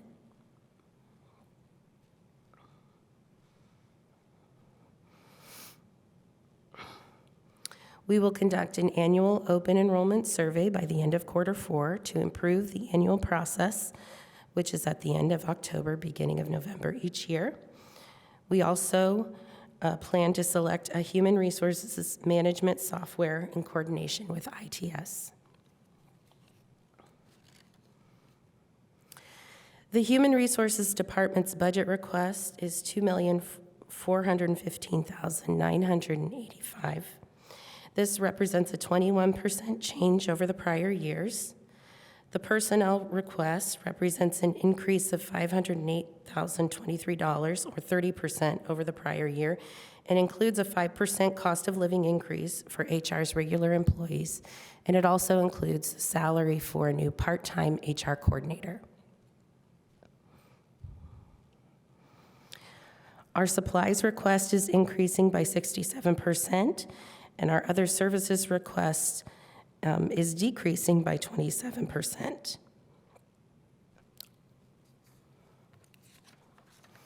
This slide is a summary of our human resources budget over the years. And this is a slide summarizing our budget by fund.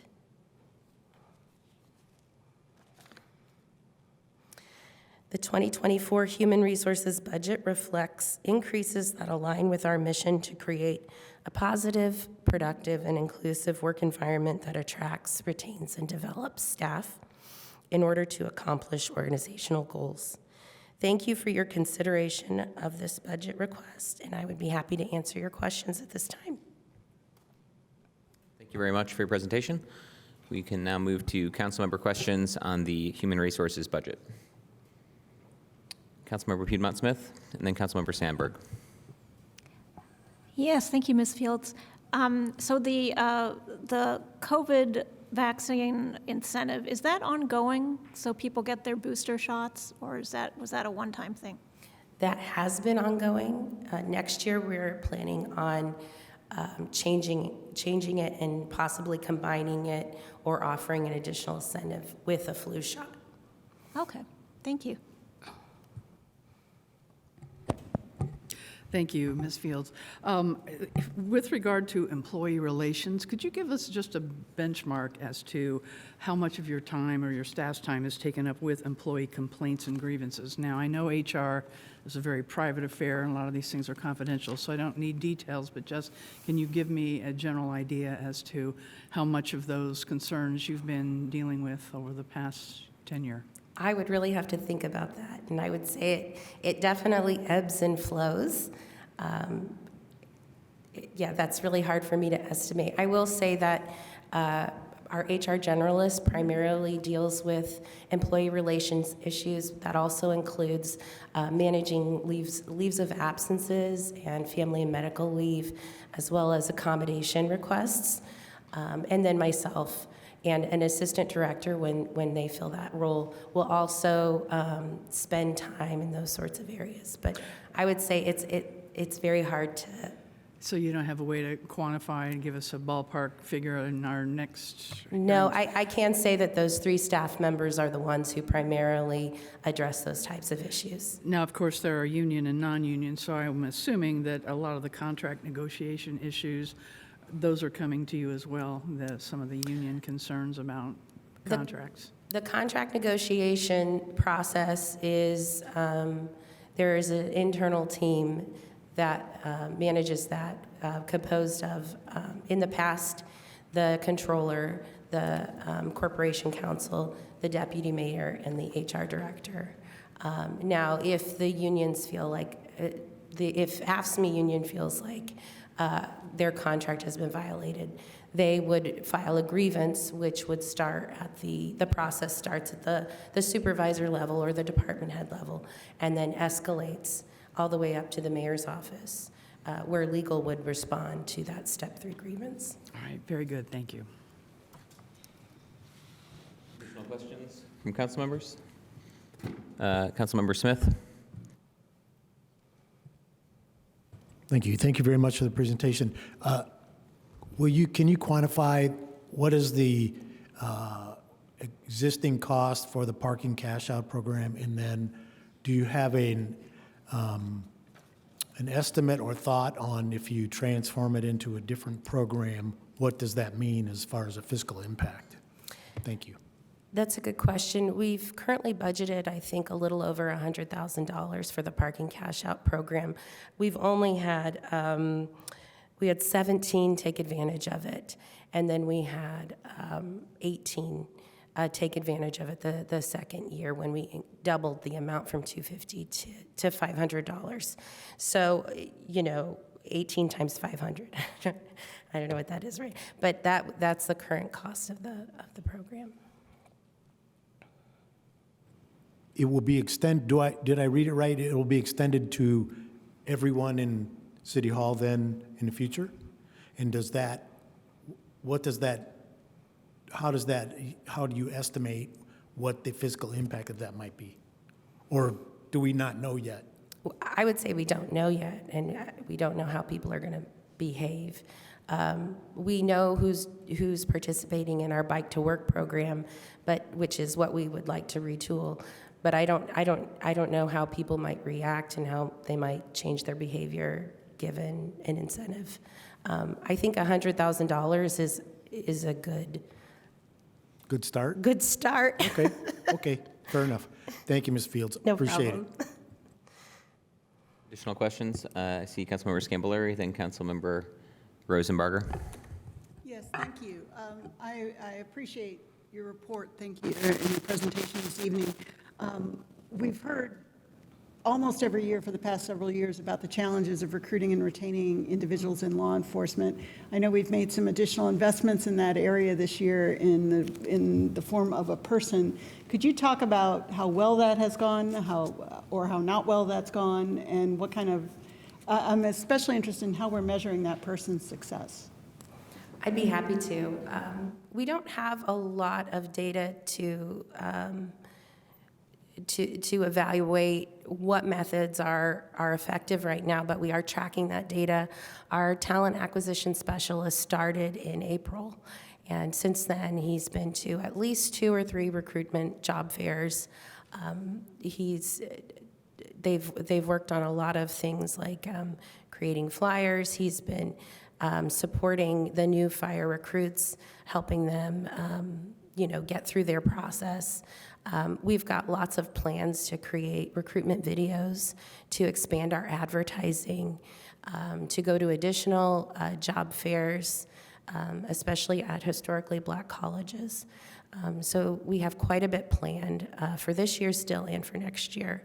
And we are tracking that data, what we're doing, so that we can see what's going to be effective for the future. And where is that reflected in budget? Is there a particular number on those particular efforts? It's in my other services in the general fund. Got it. Mm-hmm. Okay. And do we have particular measures of that person's success? How will we know if it's gone well? Sure. Well, he is tracking the things that he's doing to see, we just don't have enough data right now. But I mean, what are our expectations of that individual? Are we expecting a certain increase in the percentage of retention, successful retention efforts, or anything like that? Or have we not defined that yet?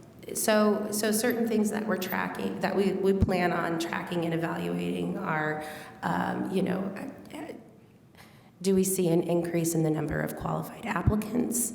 And can we track that to a certain recruiting initiative, to a certain dollar amount? How long are they staying after 1 year? there, especially in public safety, there are multiple steps within the hiring process. So we're tracking where they might fall off so that we can better give the support where it's needed. Great, thank you, very helpful. Hi, thank you very much for your presentations tonight. Sorry you feel bad. And then you have to be here feeling bad. I have two questions. So first, I really appreciate the classification and compensation study. So that, you said that's going to wrap up this year? Yes. And is that looking at like classification and compensation in relation to like all employees, all departments? So is it sort of bringing in line what something like a coordinator makes in Parks and Rec versus a coordinator in engineering type thing? So one part of the study is to benchmark certain positions within the city with others that we consider peer organizations or peer data, and then to make recommendations on a new salary pay grade system, for example, and also to help the city adopt a new pay strategy. Another part of the system, the study, is to create job families. So grouping jobs together so that it will be easy to see promotional opportunities and to see places where there's room for growth. It'll also identify some of, I think, the issues that you're pointing to in terms of are these jobs titled correctly, and are the pay grades correct? Now, whether or not that all gets done this year, it's probably going to take some time to implement that sort of thing. But the primary focus of the study is to do that market analysis and then also to create those job families. Okay, thank you. And just follow up on that one.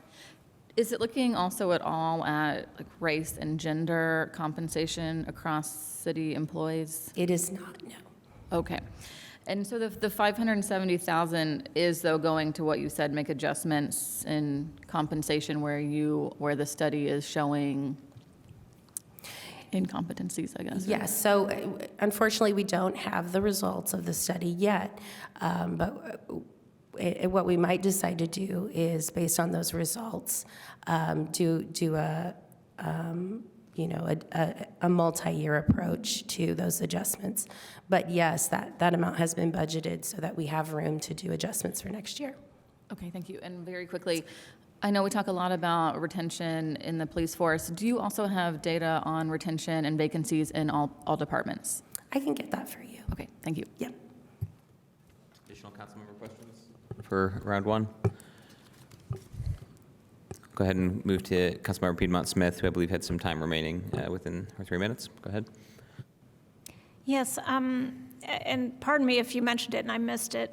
How have the negotiations with the CWA union been going for the dispatch employees? And can we expect an agreement by the end of this year?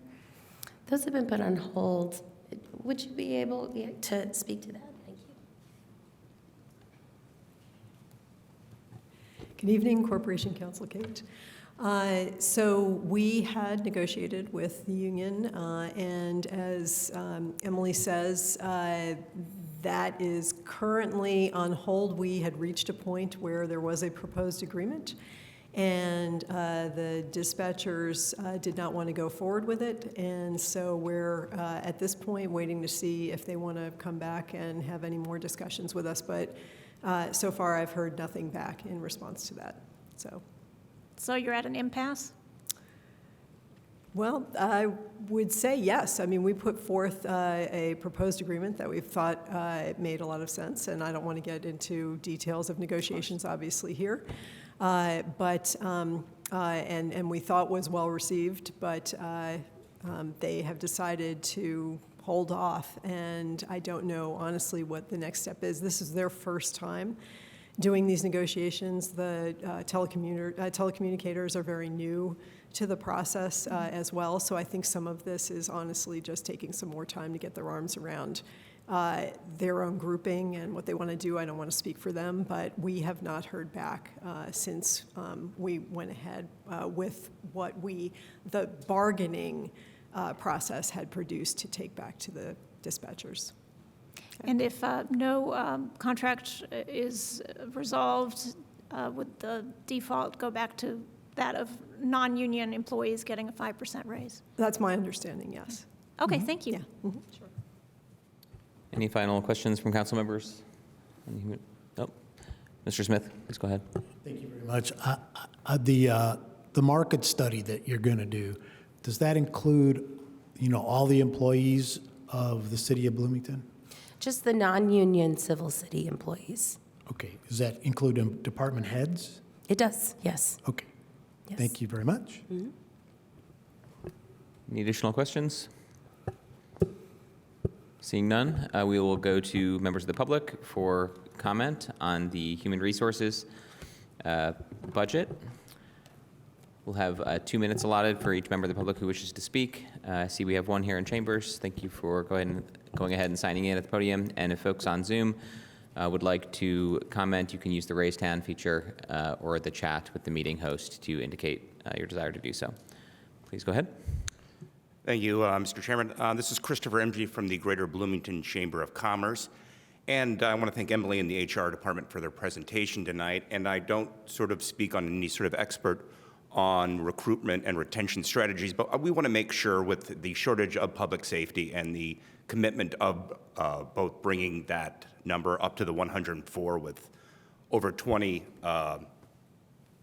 police officers that were that are budgeted but not uniformed and on duty, that we are doing the best we can on that level, and making sure that on those exit interviews that we have a feeling on what it is going to take beyond just compensation, but everything else revolving around that, both recruitment and, of course, the retention aspect, because we should be understanding what it's going to take to retain these employees when we do spend a lot of time training them in all departments, but specifically in public safety, that we are getting our money's worth. So I can't speak to the specifics of the budget itself, but making sure that as a council, you are looking at those items on those services, that we are not shortchanging that recruitment and retention aspect to HR. Thank you for your time tonight. Appreciate it.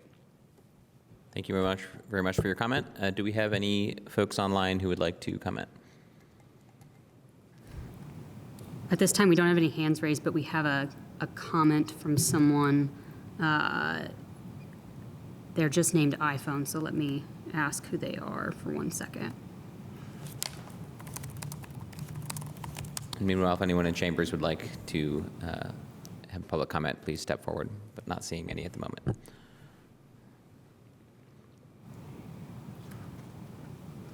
Okay, so there is a comment from Stephen French that I'll read into the record. They say, so I hear the city of Bloomington is doing a salary study in the city. Why aren't the union employees' salary included in this study? Thank you. Thank you for your comment. Any other folks online wishing to comment at this time? There are no hands raised at this time. Thank you. Okay, with that, we will return to the council for final comments on the human resources budget and a consideration of a vote to recommend incorporation of the budget as presented in the budget ordinances. Do we have comments from council members?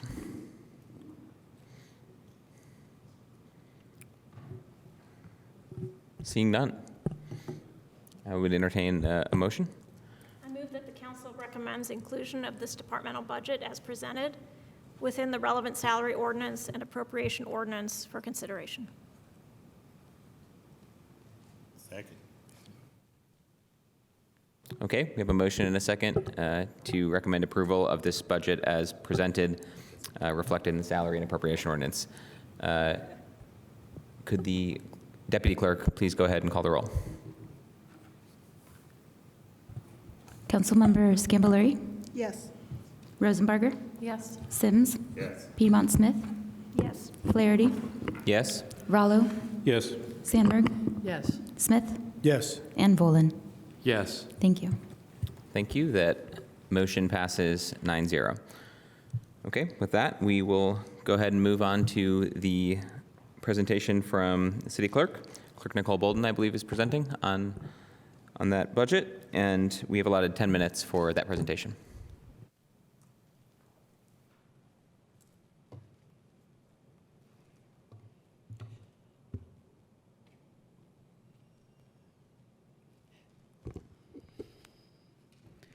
Good evening. My name is Nicole Bolden. My pronouns are she, her, and I have the honor of serving as the Bloomington City Clerk.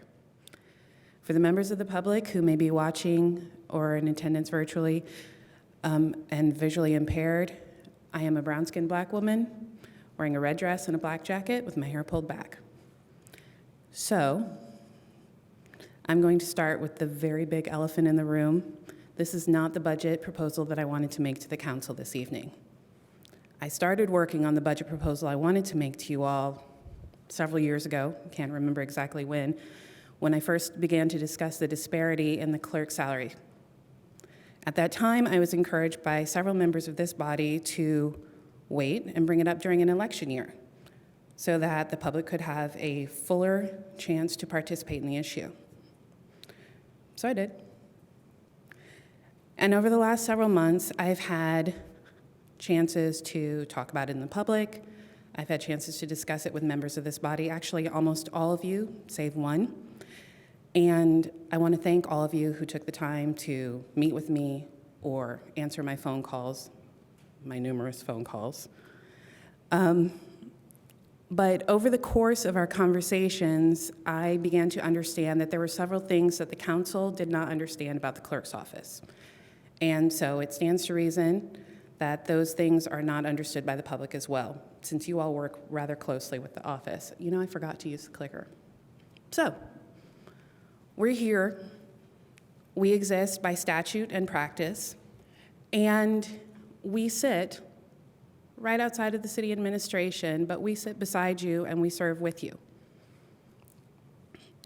Some of our duties are statutory. So we are the official record keeper for the council. We officiate marriages, we certify documents, deeds, cemetery deeds. We prepare and arrange public notices. We serve as a satellite voter registration office. We update and maintain the Bloomington City Code. We coordinate recruitment for city boards and commissions, and we preserve the records of the council. We hear and adjudicate parking ticket appeals. Also, we collaborate with entities both within the city government and outside of the city government so that we can have engagement in public office and civic life. Which brings me to what we do in the office. In 2016, we changed staffing in the office, which we share with council staff, so that the clerk staff is responsible for the full-time staffing of the clerk and council suite. That coverage is for a full 45 hours per week when City Hall is open. Occasionally, because we do have a small staff, we have to ask for support from council staff, but we try to keep it to a minimal amount. And that has saved money for the council. It has saved time for council staff.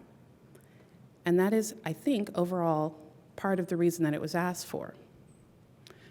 We will continue to do so, of course, and we're going to continue to provide staff for council meetings. That's not a question, of course. But over the last several years, well, actually, over this past year, we've had over 66 hours of regular session meetings. By contrast, in another second-class city, we'll go in alphabetical order, Anderson had 13 hours of regular session meetings. The difference in meeting minutes also corresponds to much more detailed and lengthy production from our office. You've passed 37 sets of minutes this year. We've produced 25 memos and 32 committee memos. You guys do a lot of work, and that means that we do too. In 2022, we finally increased the number of staffers back to the same level it was in 2015. We cover all of the committee meetings, which hit an all-time high during the pandemic. And every meeting outside of the 8 to 5 hours that is covered by clerk staff has a direct impact on our ability to actually cover the office during the daytime. So if we have a meeting outside of those normal working hours, that means that staff needs to either flex their time or take comp time. And it kind of functions as an on-call dynamic for them and for me as well. So the bottom line is that the Bloomington Clerk's Office attends more meetings, longer meetings, and provides additional services to the council than a lot of other second-class cities do. And for those of you who are watching or listening and don't know, a second-class city is defined as a city that is in population from 34,000 to 599,000, did I say that? 999 residents. Currently, there are 25 second-class cities in the state, although on January 1st, it'll be 26 since Columbus is actually converting to a second-class city. So, I always talk about training and education, but through my conversations, I realized some of the council members aren't aware of what I mean when I say, oh, we've got this certification, and I ran through it very quickly over the last couple of years, so I'm going to take a little more time to talk about it here. Generally speaking, the Indiana Code requires continuing education for clerks. There are reporting requirements that are going to go into place for 2024, but the requirements have been in place for a few years. I believe it's 36 hours over 3 years, so roughly 12 per year. So you can get different types of certifications. To begin with, the Indiana Municipal League of Clerks and Treasurers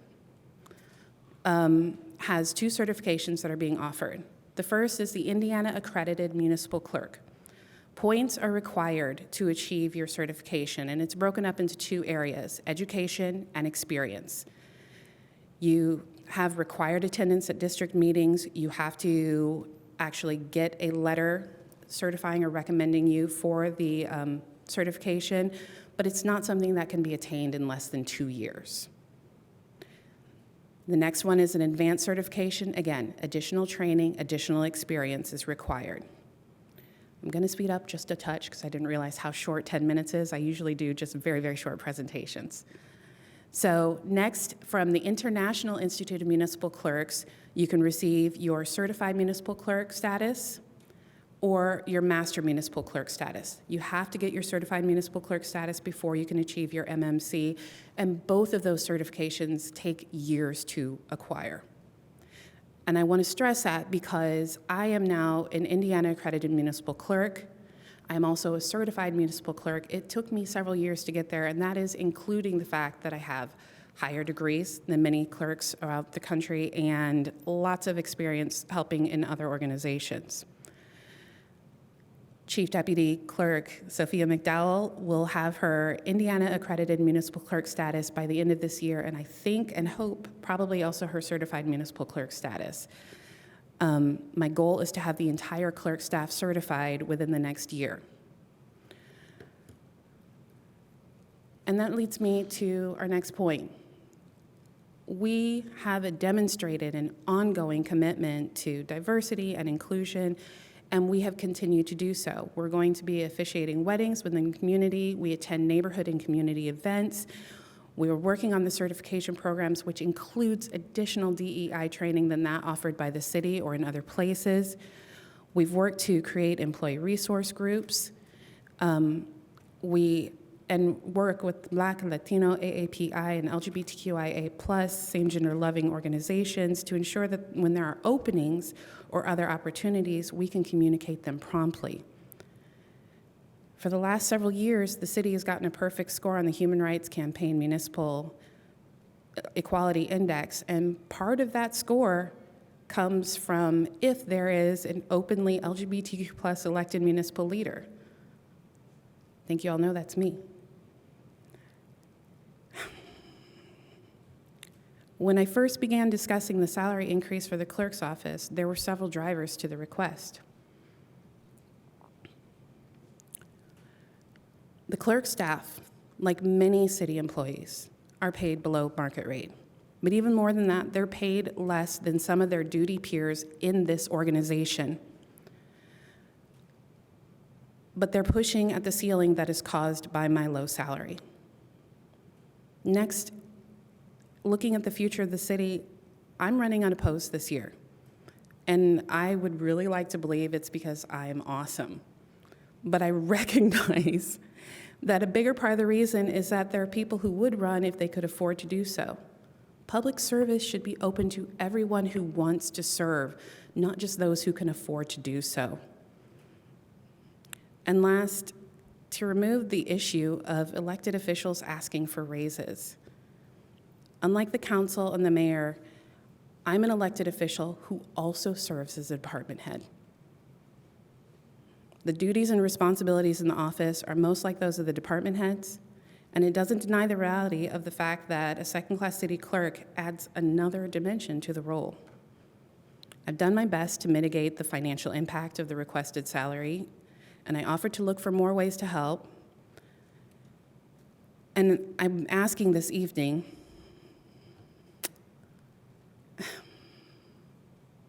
looking at the increases. Next minute or so, that would be terrific. Thank you so much, Dr. Bolden. Can I make my last statement? I'm done? Of course, please do. Thank you.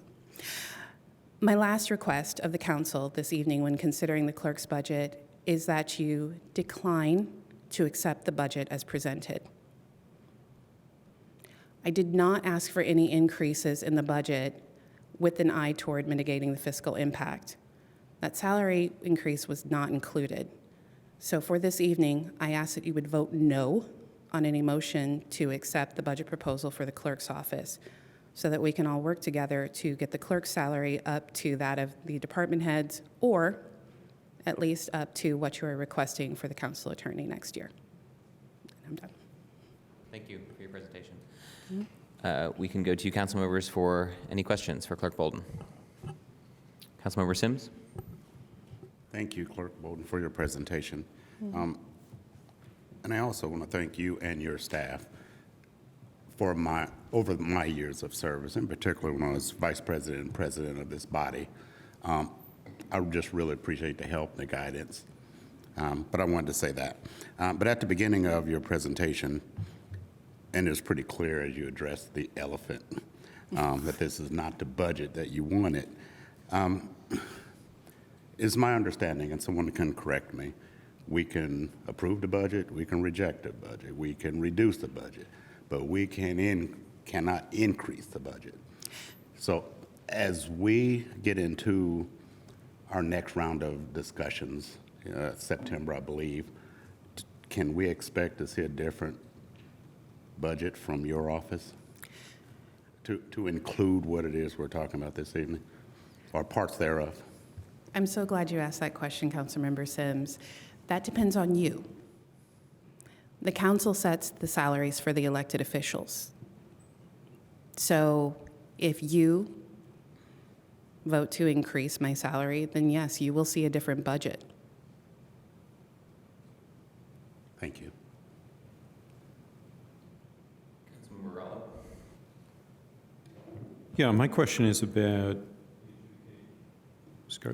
adjudicating traffic tickets. Do you keep track of that number? And has that been stable or increasing, or what's the status? Could we get information related to that?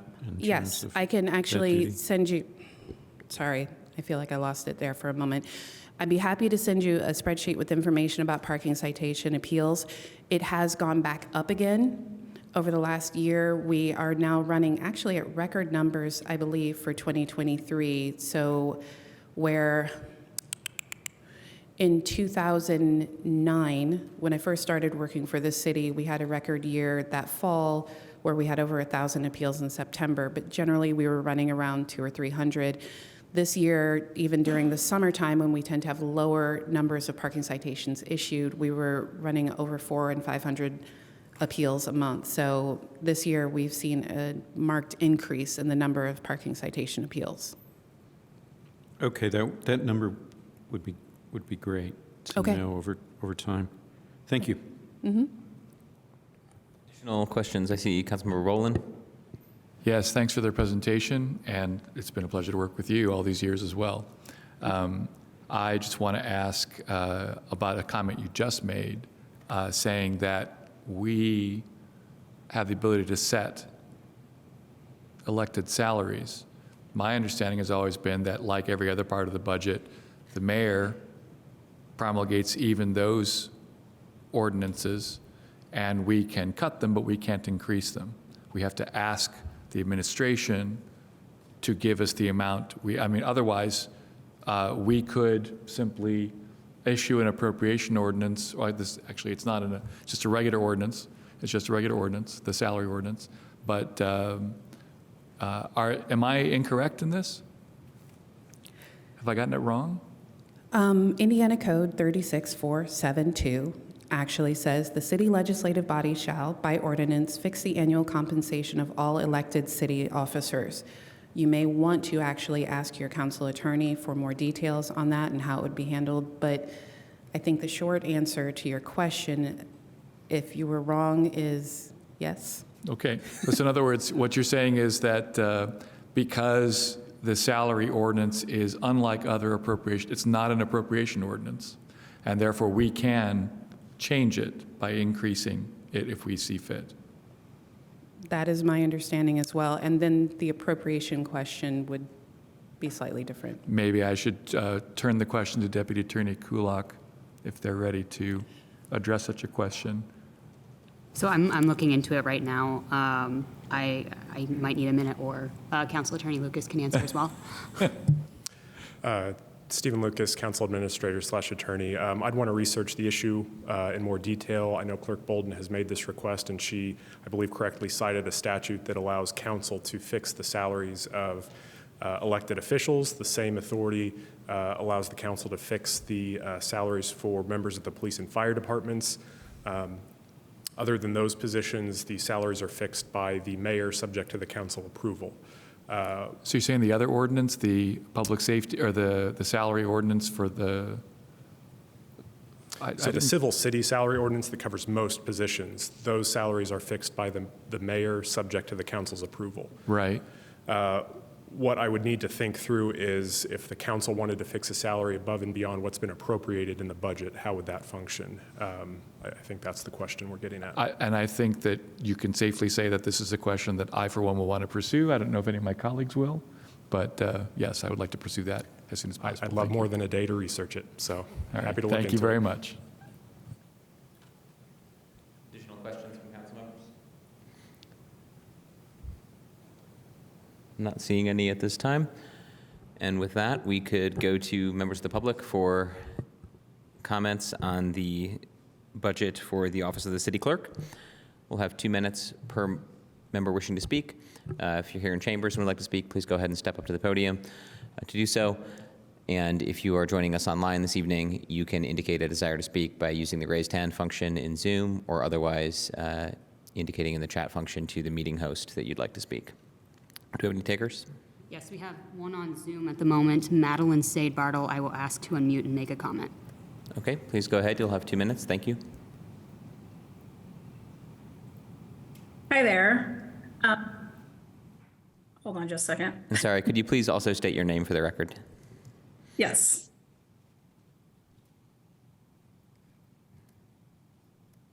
Okay. Yes, my name is Madeline Sade Bartle. I serve as the clerk treasurer of the town of Cherubusco, and I'm also the immediate past president of the Indiana League of Municipal Clerks and Treasurers. I'm attending your meeting tonight to voice my support of Ms. Bolden's request of a larger wage increase than what the mayor has proposed for the clerk's office. I have researched wages of other clerks in similar sized communities, most of which have lower assessed values than that of Bloomington. And Nicole's proposed wages are less than many of those communities. Further, I've also researched your own wages per Gateway's 2022 100R report, and she is being grossly underpaid compared to other department heads employed with the city. So while wages should never be directly tied to an individual, I would like to recognize Ms. Bolden for her commitment to educating herself and her peers. She has received several certifications from both Indiana League of Municipal Clerks and Treasurers and the International Institute of Municipal Clerks, as she has stated in her presentation. But she also serves as ILMCT's vice president. And serves on Ames Board of Directors. So even if the clerk's salary is not permanently increased, I did put a comment in there, salaries of elected officials cannot be lowered, but they can be increased. It just has to happen after the first of the year. Giving her some sort of bonuses or compensation based upon just the certification she has and continues to obtain and her commitment to the state organizations as she represents the city of Bloomington should definitely be considered. Again, thank you guys for your time. Thanks for your consideration of Ms. Bolden's request, and I hope that you guys have a great night. Thank you for your comment. Do we have any other folks who are joining us on Zoom this evening who would like to comment? No other takers on Zoom. Okay, and seeing none in chambers, we can return to the council for final comments. Councilmember Rallo, Councilmember Sims. Yes, thank you for your offering your budget, and I'm certainly sensitive to the request of salaries. I want to thank our council attorney, Stephen Lucas, who contacted HR and provided some information, and I've been traveling the last couple of days. I just received it and reviewed it. It's a comparison of us to second-class cities in Indiana in terms of clerk compensation, and I agree that Clerk Bolden is on the low end of the pay compensation. So I'll offer that to other council members by email, so for your consideration. And then perhaps we can have discussion regarding the responsibilities and complexities and so forth that Clerk Bolden has indicated, and the comparison with staff number and so forth. So we can come up with, if we so choose, a different compensation to request of the mayor. Thank you. Thank you. Councilmember Sims. I think many folks here on the dais and those watching know how much I really like to talk. Obviously not in council meetings, but one of the things tonight that I'll reserve all those comments because of our system to submit questions to department heads and to other departments, which I think is much more efficient and will provide you more detail in answering. So my only comment is that you can expect some of those questions. One or two of them, I may even copy our own council attorney, since that's part of it. But you can expect that, and we'll talk about it later, I'm sure. Thank you. Additional comment from council members? Councilmember Volin, and then Councilmember Piedmont Smith. Clerk Bolden is a department head. She should be paid like a department head. The same goes true for our budget. We'll bring it up then. It's been an oversight that has lasted far too long. So I think it's appropriate that we take the actions necessary, as recommended by Councilmember Rallo and Sims, to reconsider the budget presented to us by the administration for this department. Thank you. Yeah, thank you, Clerk Bolden, for your presentation. I feel strongly that Clerk Bolden is severely underpaid, and there's an inequity between her work, her responsibilities, and her compensation. And so I look forward to working with my colleagues under advice of council to figure out a way to make sure her salary is substantially raised for next year. Thank you. Additional councilmember comment? Seeing none, I'll briefly add that well, thank you for your presentation, Clerk Bolden, and for your work that went into this. I see things similarly to how my colleague, Councilmember Volin, does. My feeling is that both the council office and the clerk's office are departments with someone heading those departments that should be treated with parity with respect to other departments in the city. To me, that's the most appropriate starting point for benchmarking, as opposed to, say, looking at other clerks around the state. To me, it's an open conversation. I think we need to address both those things. Again, we'll discuss the other when it comes up tonight. And for that reason, I'll be voting no on any recommendation to approve the budget as presented here and reflected in the ordinances. So yeah, that's all for me. Thank you. Any final comments? With that, we can entertain a motion.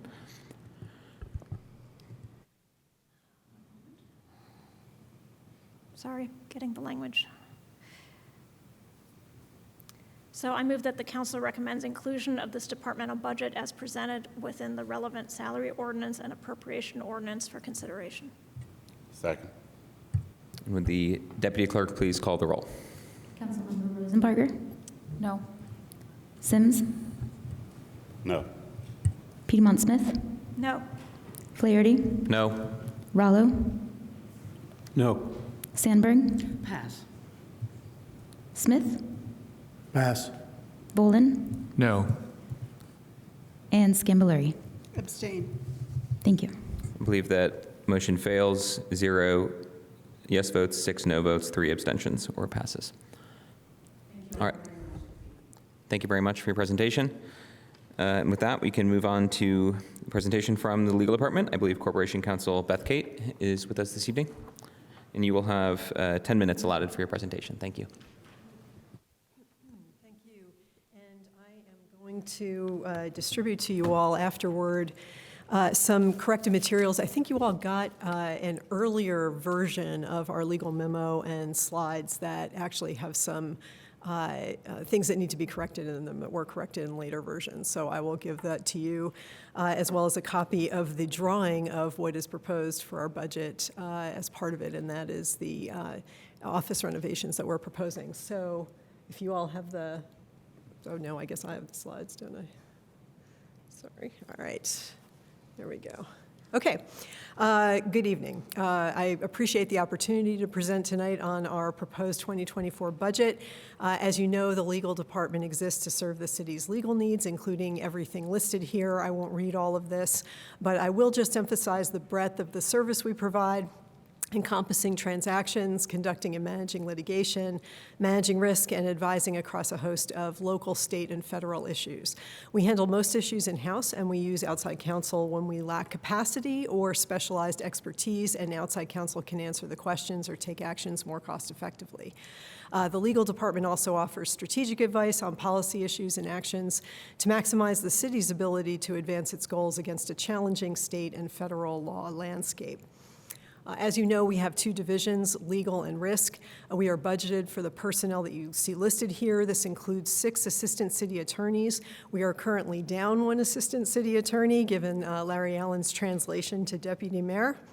Our general administrative assistant continues to provide administrative support not only for the legal department, but for the now combined City-County Human Rights Commission after its relocation to the Community and Family Resources Department, and additionally, our risk administrative assistant is about to go on maternity leave.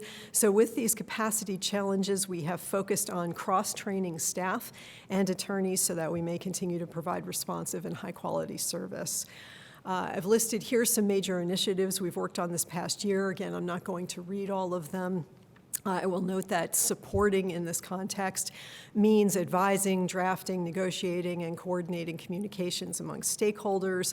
Major capital projects include the Hopewell development, Convention Center expansion, the Trades District, and the Trades District Tech Center, and fire and police capital projects, among others.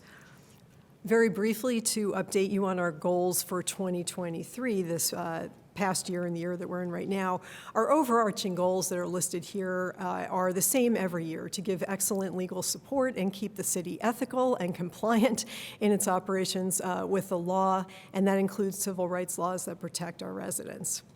For some specifics, we achieved the City-County Human Rights Commission merger earlier this year that council was obviously directly involved with, and I mentioned earlier, we continue to advise that body, and we administratively staff the new Joint Commission and assist the new director in CFRD, as I mentioned earlier. Working with HAND and with data from IU and many group residents, owners, and managers here in the city, for which we were very grateful, we submitted the city's post-census group quarters review request to the Census Bureau, which is currently reviewing it. We licensed and have been implementing Next Request, which is software that streamlines the process for making, reviewing, and responding to records requests, and that allows members of the public to access requests and response online. We implemented a simple system for calendaring and tracking litigation, which with some complex litigation we're involved with has been helpful. On the holy grail of a comprehensive digital contracts environment, we expanded the use of DocuSign to all attorneys, which has streamlined contract review and execution. We worked with the Controller's Office on licensing OpenGov to streamline the bidding and procurement process, and are currently working with them and ITS on a specification for the rest of the contracts process, which we hope to issue in the next few weeks. We surveyed city legal website best practices. We're working with ITS to implement features we thought would make our site more helpful to residents and clients. We developed and delivered open door law training and compliance reminders to board and commission liaisons and many other staff throughout the city. It was very well received. And we worked with ITS on the new meetings kiosk you saw when you walked in tonight. ITS has been a great partner in all of this. I've listed some main goals here for 2024. I'll say a word about the last two. First, we're moving to a 5-year rolling average for measuring targeted reductions in our insurance claims and related costs, since this is a more accurate measure of trends and areas that need attention, rather than looking at any given year's outlier or high or low numbers. Second, we propose creating 3 more enclosed offices within our suite to enhance our ability to serve the city's needs. Just before the pandemic, then Corporation Counsel Philippa Guthrie began to plan for this project with 2020 reversion funds. But when the pandemic hit, the council and administration rightly repurposed those funds to help area businesses and address other critical response needs. We have revisited that plan and propose to go forward.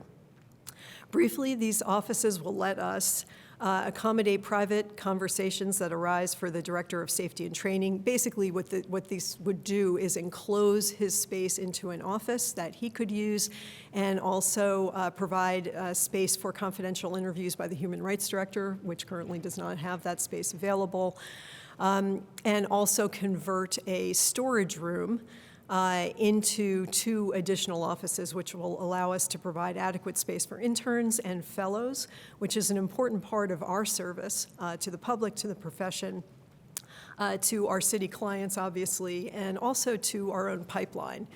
In the office, we routinely get requests from the Maurer School of Law to expand our ability to provide opportunities for law students to intern with us. We like to accommodate those when we can. We did have 2 this year. It was very helpful, but we don't have the space to do a good job with that in terms of growth. And I would also like to explore a fellows program that would, again, help build that pipeline. And then it would just let us use the space we have much more effectively, since we don't need another storage room. We are not dealing with paper documents anymore. We are digital. We have saved money elsewhere in our budget because of digitization. We're going to be doing more of it. So finally, this year, that is where the drawing was supposed to go for you to see what this was going to look like. I will provide that to you. Couldn't figure out how to put it in the slides. So the legal department's budget request, you can see here, is just above $2.6 million. That increase looks large. It is deceptive because it doesn't reflect the fact that what we're doing is taking directly into our budget certain costs that legal, when I did this budget last year and I was fairly new, I didn't realize we were responsible for, and so it's been coming out of a controller's office fund to assist, but our federal relations, state relations, and other government grants advising has been paid out of a fund other than the one against which this increase was measured. So if you take that into account, what we're really looking at is an increase of about $94,000 in our outside counsel fees, and then $115,000 for the office renovations and the COLA for personnel. So you can kind of see the numbers reflected in here, but again, you need that where, well, you can't really see it as reflected in here, but the difference in our sort of outside counsel, outside consultant fees looks larger in a way than it is because it needs to reflect what we've actually spent using our originally budgeted fund for 2023 that just says legal. And assistance from the Controller's Office. So I hope that's clear. I'm happy to make it more clear And I'm happy to answer any other questions that you have. Appreciate your considering our budget. It reflects increases that align with the stated goals of the city and with providing excellent and cost-effective legal advice that minimizes risk for the city's employees and our residents. Thank you. Thank you, Corporation Counsel Kate, for your presentation. And go to council members for questions on the city legal department budget. Councilmember Smith, and then Councilmember Piedmont Smith. Thank you, Ms. Kate, for the presentation. So if there's a 22%, increase in your budget, is there a corresponding? Where did it come? Where did it come from? Sorry, I didn't mean to cut you off. No, Go that's ahead. okay. Yeah. Thank you for the question, Councilmember Smith. So yes, the funds came from the controller to cover our federal advising, government relations. We have had firms on retainer for that, state relations, ARPA advising. So those funds would no longer be needed out of the controller's office. They would simply be budgeted into the legal department's budget. So it's not going to be double counted. That's why that number looks high, or that percentage looks high, because it's against only the $139,800 in outside counsel fees, just as a part of our 2023 budget. Yeah. Do we think the controller's office has a corresponding decrease? I believe so. Yeah. Thank you very much. Appreciate it. Yeah, no problem. Yes, thank you, Ms. Kate. I'm looking at the actual budget sheet where you have, general fund expenditures and categories.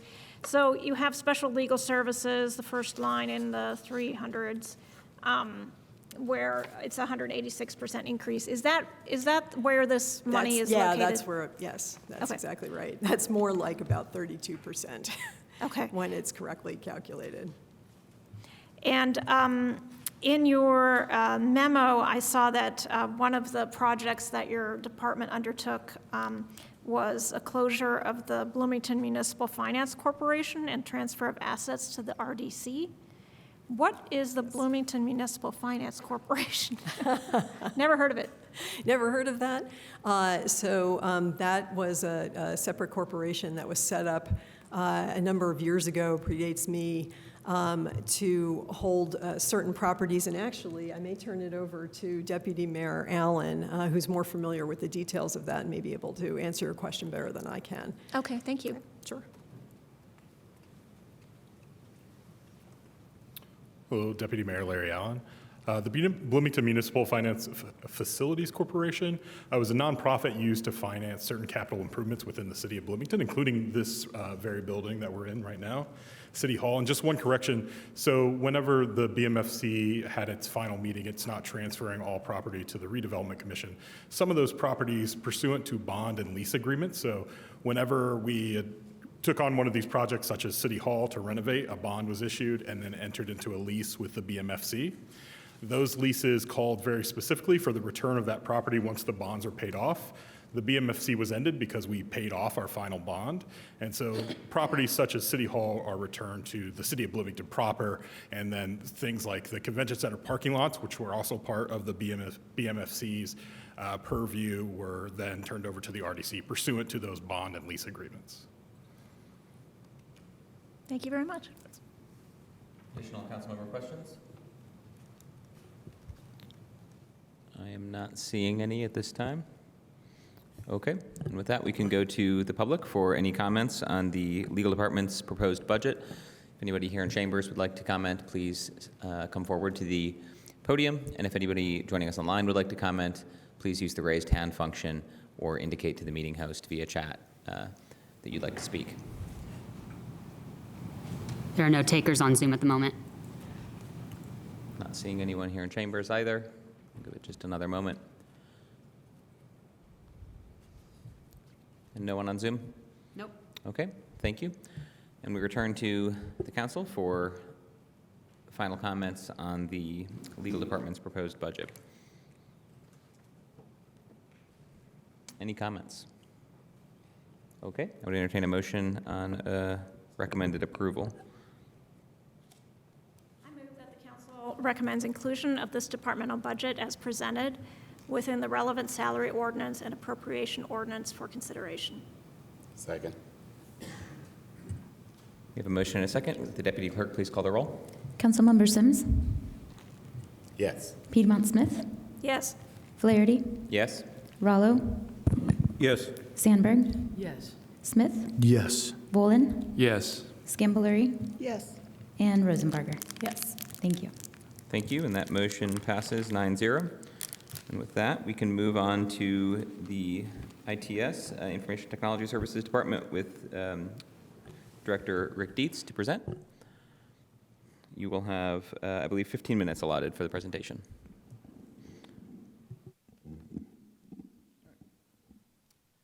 Good evening, and thanks for having me.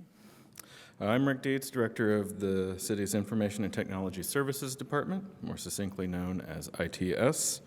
And I appreciate the opportunity to present the 2024 ITS budget proposal for your consideration. At ITS, let me get the clicker here. Sorry. All right. At ITS, our mission is to provide the IT services, tools, training, and resources necessary to maintain mission-critical city systems, empower city staff to excel in their work, to improve digital equity in our community, and electronically engage our residents in their own governance. Ultimately, our work in ITS is as much about people as it is about technology, so I'd like to take this opportunity to acknowledge and commend ITS staff for their continuing hard work and excellence supporting our public and staff customers. ITS provides broad information technology and communications technology support for all city departments. In the next few slides, I'll share the status of some of our 2023 goals currently underway. Here are some 2023 highlights. In 2023, we've built on our broadband work and implemented digital equity strategic plan recommendations, including establishing a digital equity specialist position, part-time expanding Wi-Fi in city parks, as called for in the 2022 digital equity strategic plan. Earlier this month, we awarded our 4th annual digital equity grants to local not-for-profit organizations, and we've nearly completed work on our enterprise network hardware refresh. We're only a few smaller city facilities away from completing that big project.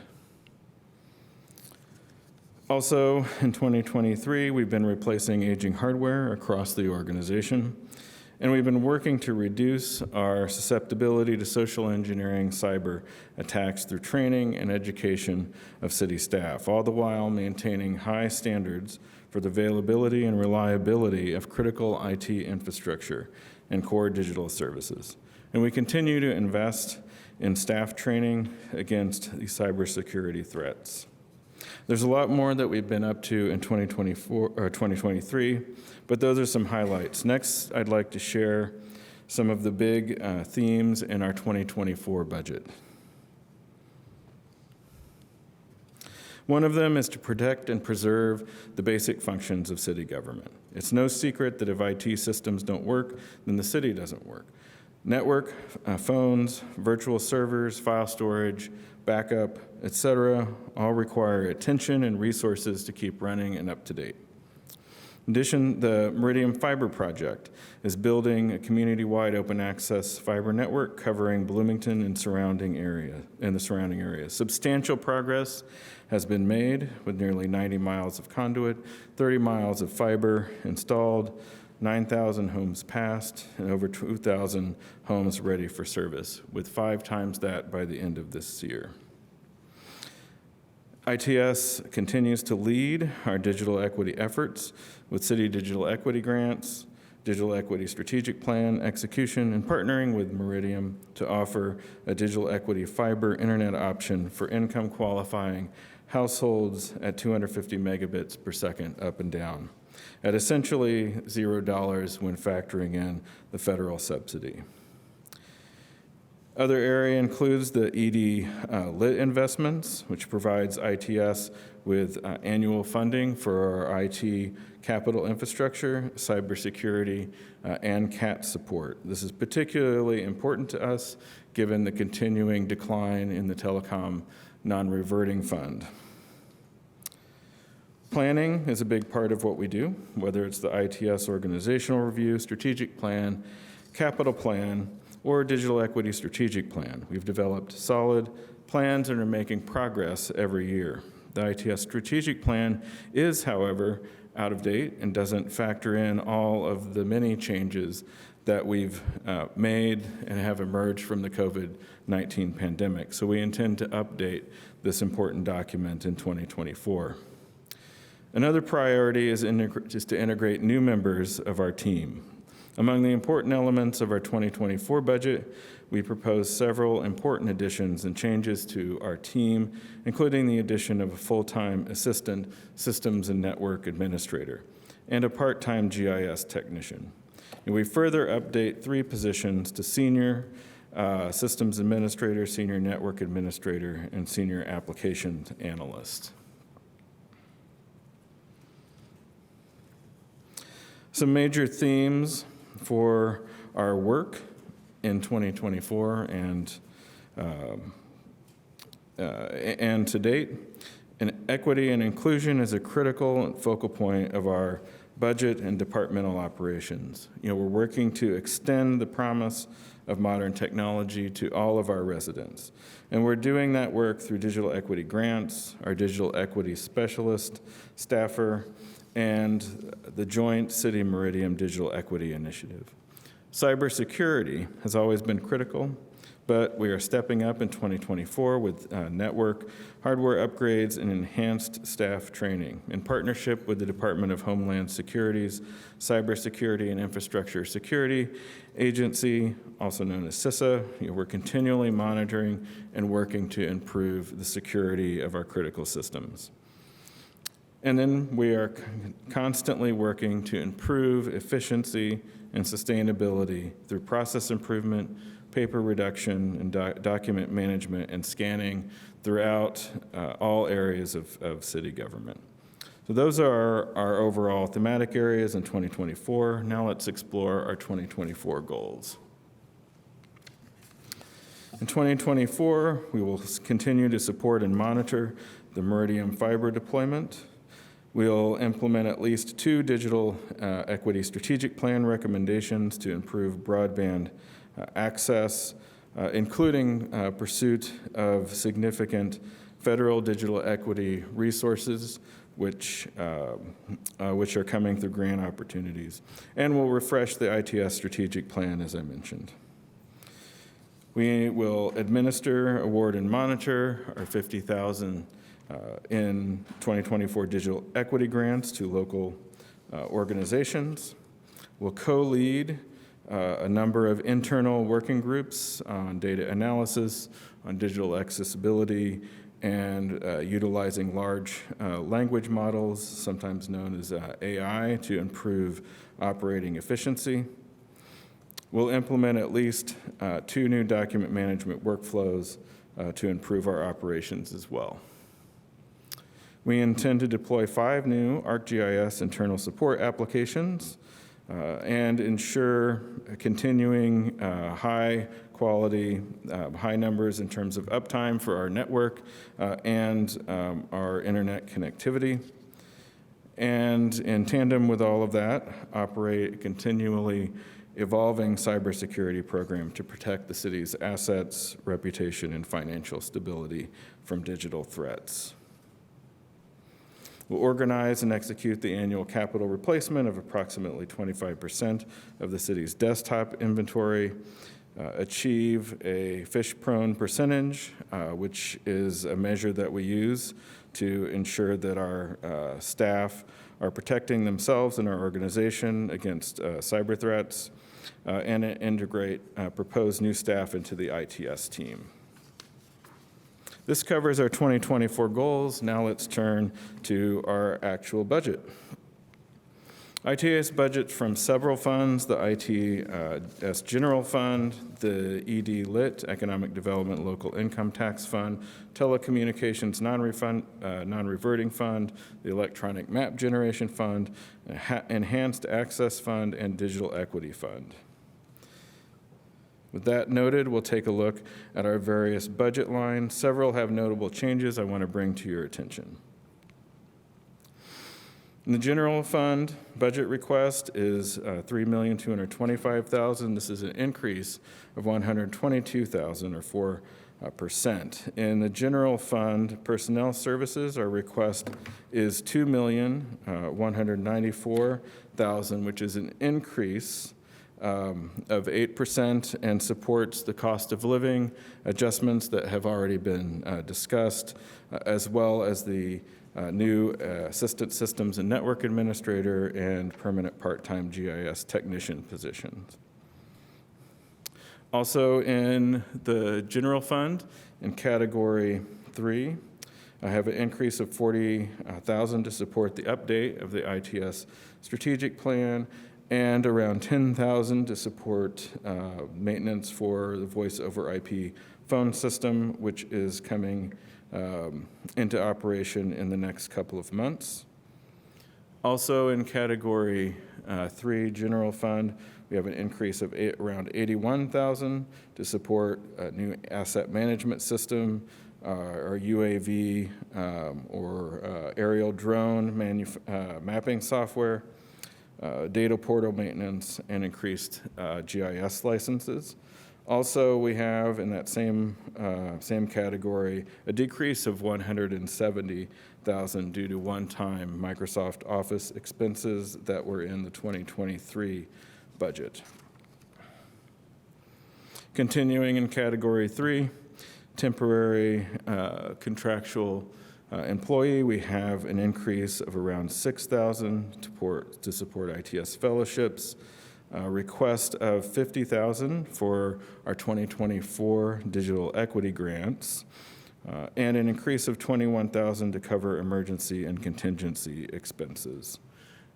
In category 4, capital outlays, we have a decrease of $45,000 due to a one-time expense in 2023 that's not recurring, and an increase in of $20,000 to cover emergency and contingency expenses.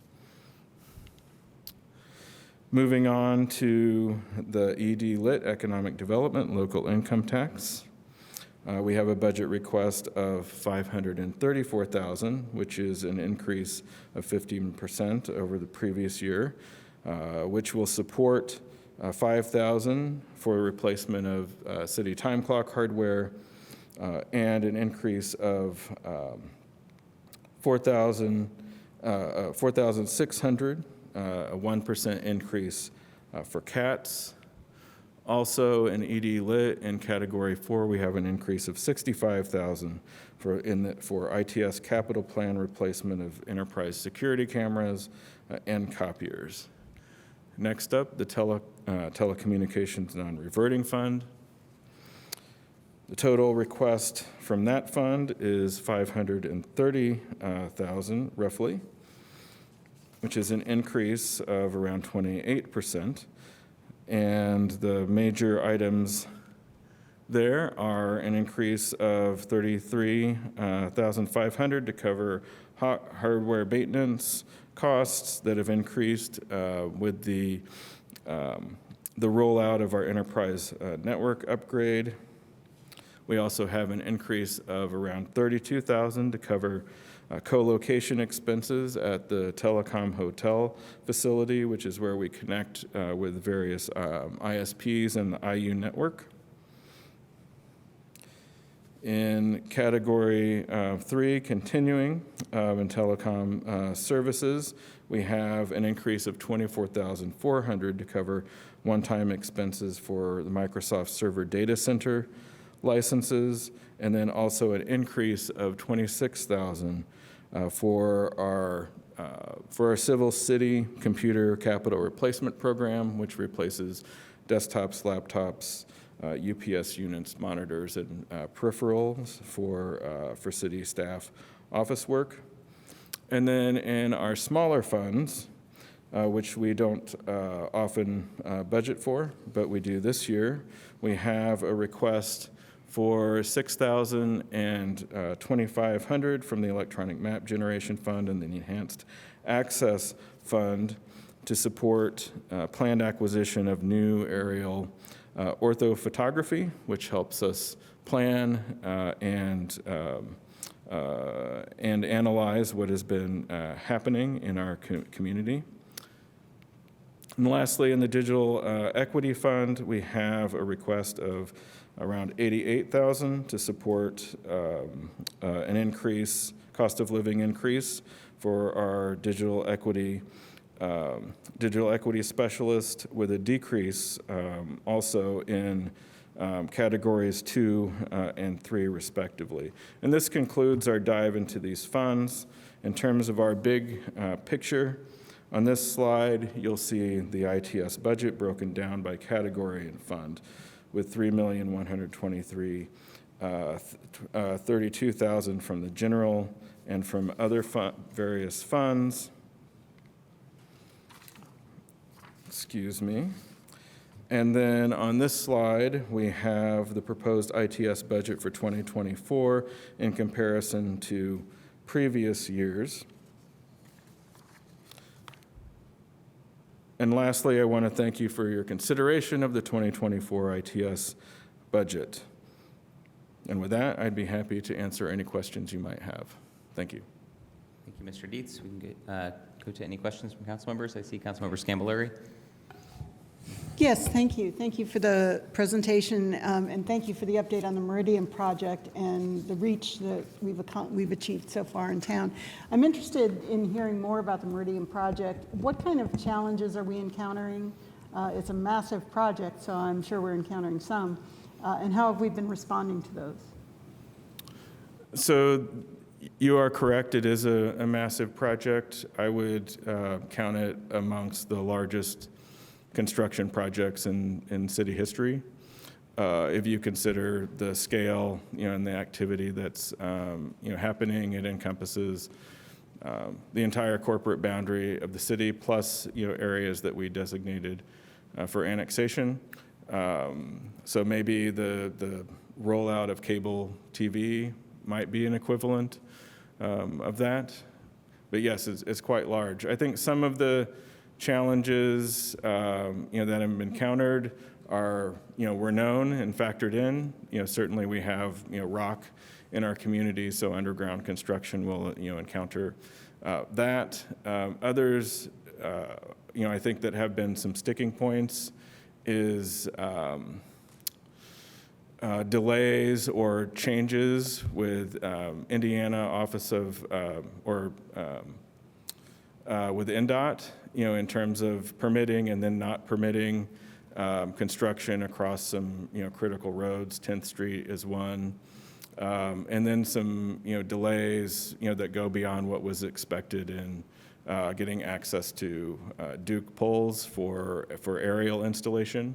So the majority of construction to date has been underground, but Duke aerial construction will, begin in the coming months.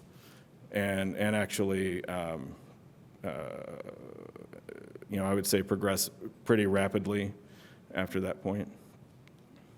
Thank you. And you bring up an interesting point too. Taking into consideration the entire project, what percentage of cable will be underground and which will be aerial? And what percentage will be aerial, just roughly? I think the original plan was probably maybe like 2/3 aerial to about 1/3 underground, but I think that has shifted because of the delays with the, with access to Duke poles. But I can get you some exact numbers for that, but I don't know off the top of my head.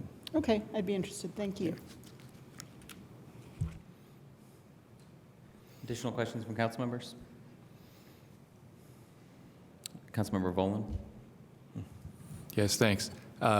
It's been a pleasure to work with you for 19 years as well, if for no other reason than it beat working with my brother for that first year. And also I want to thank you for the thing that's measuring your time next to you, and the display there on the podium, and the addition of a Crestron panel at the dais for the president to control the room as well.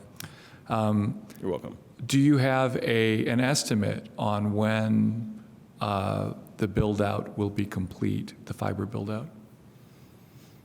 I would say towards the end of 2025 to early that next year. That is later than the initial estimate, is that correct? Or late 2025 is what we had originally. About what percentage of the city is currently enjoying fiber service? Their coverage, and actually, if we can go back to presentation, I can show you. I'd mentioned the, oops, we have a different presentation up. I'd be happy to share. I can pull it up, but what was on the slide that you wanted to? It was just a map that shows the current distribution of conduit and fiber to date. Right here, it's a little bit difficult, but if you can see, there's a pretty substantial amount of infrastructure that has gone in place. But only 51 and customers are being brought online every day now. So it's mostly edge of town and new construction, or? It's emerging from the IU data center out from there. Yes. Okay. There was another question I was going to ask, and it's gone now. I'll withdraw it. Maybe I'll remember it in a minute. Thank you.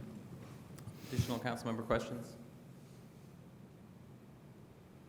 Seeing none at the moment, we can go to the public for any comments on the ITS proposed budget. If you're here in the chambers and would like to comment, please come forward to the podium to do so. And if you are online joining us and would like to comment, please use the raised hand feature on Zoom, or otherwise indicate your desire to speak via chat with the meeting host. At this time, there are no takers on Zoom. Okay. Seeing none in chambers either, we can go ahead and come back to council for comment, or if Councilmember Goldman remembered his question, I believe he had about 50 seconds remaining. Mr. Dietz, about the installation of fiber. I guess I had always imagined it being buried, but you're saying that the majority of it will be through through aerial cable. Is that Duke is installing much taller poles these days? Is that where the fiber is going? I would just say there's a substantial amount that is underground and will continue to be built out underground. Certainly, any community that or neighborhood that does not have aerial poles, it needs to be underground, and so that's factored in addition to some of the core parts of the network. But the remainder will be aerial on Duke poles, regular sized. Does the city have a preference as to underground or in the air? Our preference is to be able to get this project completed. Okay. And aerial actually moves in terms of deployment a lot quicker than underground, but we just want to make sure that everybody in the community has access to great high-speed fiber. That's my time. Thank you very much. Okay, thank you. And coming back to the council for final comments on the ITS proposed budget. Councilmember Piedmont Smith. Well, I just wanted to share this handy website where you can follow the progress of Meridian. Actually, their partner, Gigabit Now. So it's gigabitnow.com/Bloomington. And it's pretty cool. It has a map and everything. Additional comment from council members? I would like to briefly comment. Thank you, Mr. Dietz, for your presentation. Just noting in your presentation and memo, I think we've got 1.75 new FTE and maybe 3 additional positions being elevated in grade and salary. And not to suggest that any of those aren't warranted, but just recognizing that we're having some broader conversations about compensation, retention, elevation of positions in different departments. And when it comes down to figuring out how we balance all that, I want to make sure I'm being thoughtful and systematic with respect to where we're dedicating those new FTE or new salary levels, and doing that in a way that reflects some of the challenges you pointed out in your memo, for instance, related to retention. So looking for more data on that from Ms. Fields and others, and look forward to digging into those questions a little bit more, and wanted to note that by way of explanation, that I'll be a no vote on the budget this evening to reflect and think more on the balance across departments of new FTE and elevated salaries in particular, and grades. Thank you. Any final comments? And if not, I would entertain a motion to recommend incorporation of this budget in the ordinances. I move that the council recommends inclusion of this departmental budget as presented within the relevant salary ordinance and appropriation ordinance for consideration. Second. We have a motion and a second. Could the deputy clerk please call the roll? Councilmember Piedmont Smith, Yes. Flaherty, No? Rallo, Yes. Sandberg, Yes. Smith, Yes. Volin, Yes. Scambolery, Yes. Rosenbarger, Yes. and Sims. Yes. Thank you. That motion passes 8-1. Thank you. And with that, we can move on to the City Council's proposed budget. Council Attorney Stephen Lucas is here to present this evening, and we have 15 minutes allotted for this presentation. Thank you. Good evening, council members and members of the public. My name is Stephen Lucas. I am the council administrator/attorney, and it's my pleasure to present the council's 2024 budget proposal. The council is the legislative body for the city of Bloomington. It exercises its legislative powers by taking action in public meetings to adopt ordinances, resolutions, orders, and motions for the government of the city and the control of the city's property and finances. The council strives to perform these duties in an open, effective, and deliberative manner. The council, you all, are made up of 9 elected members of the community. 3 at-large members represent the city as a whole, while 6 members represent specific geographic districts within the city. The council office supports your work and includes 3 regular staff members, as well as 2 IU student interns, 1 through the O'Neill Service Corps Fellow Program and 1 through the Cox Civic Scholar Program. In addition to meeting as the full Common Council, the council utilizes several different standing committees to divide up its work. Currently, these committees include a Climate Action and Resilience Committee, the Jack Hopkins Social Services Committee, and the Sidewalk Committee. The council has also used and established various ad hoc and special committees over time as needed. Members of the council also serve on over a dozen other governing bodies through both city and county governments, and I've listed here on the slide, listed a few here on the slide as an example. I'm going to run through some of the council office 2023 budget goals and a few of the highlights since last year. One of the primary activities of the council is the consideration and passage of legislation. The council has acted on several significant items of legislation since I was last here presenting a budget. Last October, the council completed its decennial redistricting process and for the first time in city history relied upon a citizen-led advisory commission as part of that process. That commission recommended the new council district map that was ultimately adopted by the council. The council also continued its focus and emphasis on affordable housing over the last year. You all approved financing for affordable housing renovations at Country View Apartments. You've considered regular updates to the city's Unified Development Ordinance and also initiated a new overlay district for the Hopewell neighborhood.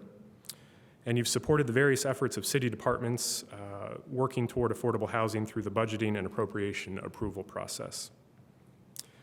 The council has also approved of various salary bonuses and increases to support public safety employees, and you've approved the purchase of the west portion of the Showers building to serve as a new headquarters for both police and fire and some expanded office space for other departments. So by the numbers I've listed here the last several years by number of ordinances and resolutions adopted. Beginning in 2022 and continuing until this year, the council and many other city governing bodies have worked to be more accessible to the public by hosting hybrid public meetings where members of the public can both observe and participate in a meeting either in person or remotely. The council office plans to continue working with other departments to improve and build upon this recent technology improvement in an effort to be more accessible, efficient, and responsive to public needs. To do all of the legislative work I've mentioned, the council employs staff members who, among other duties, engage in policy development and coordination both with council members and other city departments. Council staff plans to continue collaborating with individual members, city departments, or members of the public to develop legislation and prepare it for council action. One quick note, other than myself, all council staff members were hired in the last year. So one major focus since last fall has been on training new employees, and we'll look to continue that development over the next year in order to provide you, council members, with the needed support in pursuing and developing legislative initiatives. One major activity of the council is making decisions regarding discretionary funding that is budgeted each year for certain specific purposes. These efforts include the work of the council's Jack Hopkins Committee and Sidewalk Committee. In 2022 and 2023, the Jack Hopkins Committee worked to distribute over $650,000 to dozens of different social service agencies in the community. The council's Sidewalk Committee in late 2022 made recommendations for the use of $336,000 out of the Alternative Transportation Fund to help pay for the construction or design of new sidewalks, as well as support certain traffic calming or pedestrian improvement projects. In making these recommendations, the committee worked closely with and relied on the expertise from planning and engineering staff who helped rank potential projects based on objective criteria developed in coordination with the committee. Finally, one other note, each year council members serve on the Public Safety Local Income Tax Committee, which is a group that involves collaboration with representatives from Monroe County, Ellettsville, and Steinsville on allocations out of the local income tax for public safety purposes. More details about all of these committees are available on the council's website. Finally, I will just mention that council staff have worked over the last year to respond to constituent contacts, whether through phone calls, emails, or in-person visits. We receive and respond to hundreds of messages each year, and we strive to provide timely and informative responses. Council members, of course, have their own interactions with members of the public, whether it's phone calls, emails. Many of you also hold regular constituent meetings where you invite members to meet with you and speak on matters of concern. So moving into goals for 2024, I will cover a few of the more notable items that we hope to work on. First, I will say that the council's legislative duties in a given year depends heavily on what's happening more broadly in the city. This is reflected in the legislation brought by the administration and by council members. This is difficult to predict in advance, but as I mentioned earlier, the council and its staff will continue to look to meet those demands while also continuing to improve public access by building on recent technology improvements. I've mentioned hybrid meetings. We've also incorporated live transcripts and closed captioning to our meetings, meeting timers, and we'll continue to look at other technology or features as they become available. The council office will also continue working with council members, the administration, and members of the public, and the council's various committees to develop policy and best practices. This goal entails researching questions, providing guidance, and otherwise helping facilitate the work of the council and its associated groups. One of the biggest focuses in the coming year will be onboarding and providing needed information to incoming council members. This will include formal training provided by the Association of Indiana Municipalities, AIM, to newly elected officials. It will also include guidance from the council attorneys to new members, and will include coordinating with the new mayor and new administration officials once the new term begins. For the remaining months of this year and continuing into next year, council members and staff will continue the work of the council's Jack Hopkins Committee and Sidewalk Committee. These two committees make an annual effort to look for ways to improve their processes. Jack Hopkins in particular distributes a survey each year to solicit feedback from agencies to assess the effectiveness of their application and review process, and I know that committee and staff take any responses very seriously. For the Sidewalk Committee, the goal will be to build on the recent overhaul of the project criteria and the project list to look at ways the committee can make informed, fair decisions about the allocation of resources. Council staff will continue to coordinate with committee members and city planning and engineering staff ahead of the 2024 funding process. Finally, I will just note the council office will work to continue providing timely responses and helpful answers to constituent contacts in whatever form those contacts take. Lastly, I'll just note council staff includes 2 attorneys who strive to represent and perform work on behalf of the council. Our annual goal under this activity is to attend regular training and CLE classes throughout the year, not only to meet licensing requirements, but also to stay up to date and informed on emerging issues or changes to the law that affect the work you all do. For actual budget numbers, I've noted any major changes here within the 4 categories. If there are questions about an item I've not included, please let me know. Category 1 includes a 7.1% increase, primarily due to the 5% proposed increase to staff salaries citywide. There is also a requested increase in hours for the assistant administrator / legal research assistant position in the council office, which would go from 32 to 40 hours. A couple of other notes for category 1. This amount reflects an additional increase to the salary for the council attorney administrator position, my position. I believe that increase is roughly 10.6%. My understanding is that that was included at the request of council members who communicated with the administration. This number does not reflect, and will need to be updated, an increase to council member salaries. I understand there was just an error in oversight, and that council member salaries should increase 5% as they will citywide. So apologies for that error. Category 2 here includes an increase of just under 7%, a little over $300, due to anticipated one-time purchases for new council members of some Adobe Pro software. It also reflects the end to a contract with Westlaw for hard copies of Indiana codebooks. Category 3, the request is an increase of just over $31,000, or about 7.5%. This is primarily due to the increase in funding for the Jack Hopkins program, which would go from $323,000 to $350,000.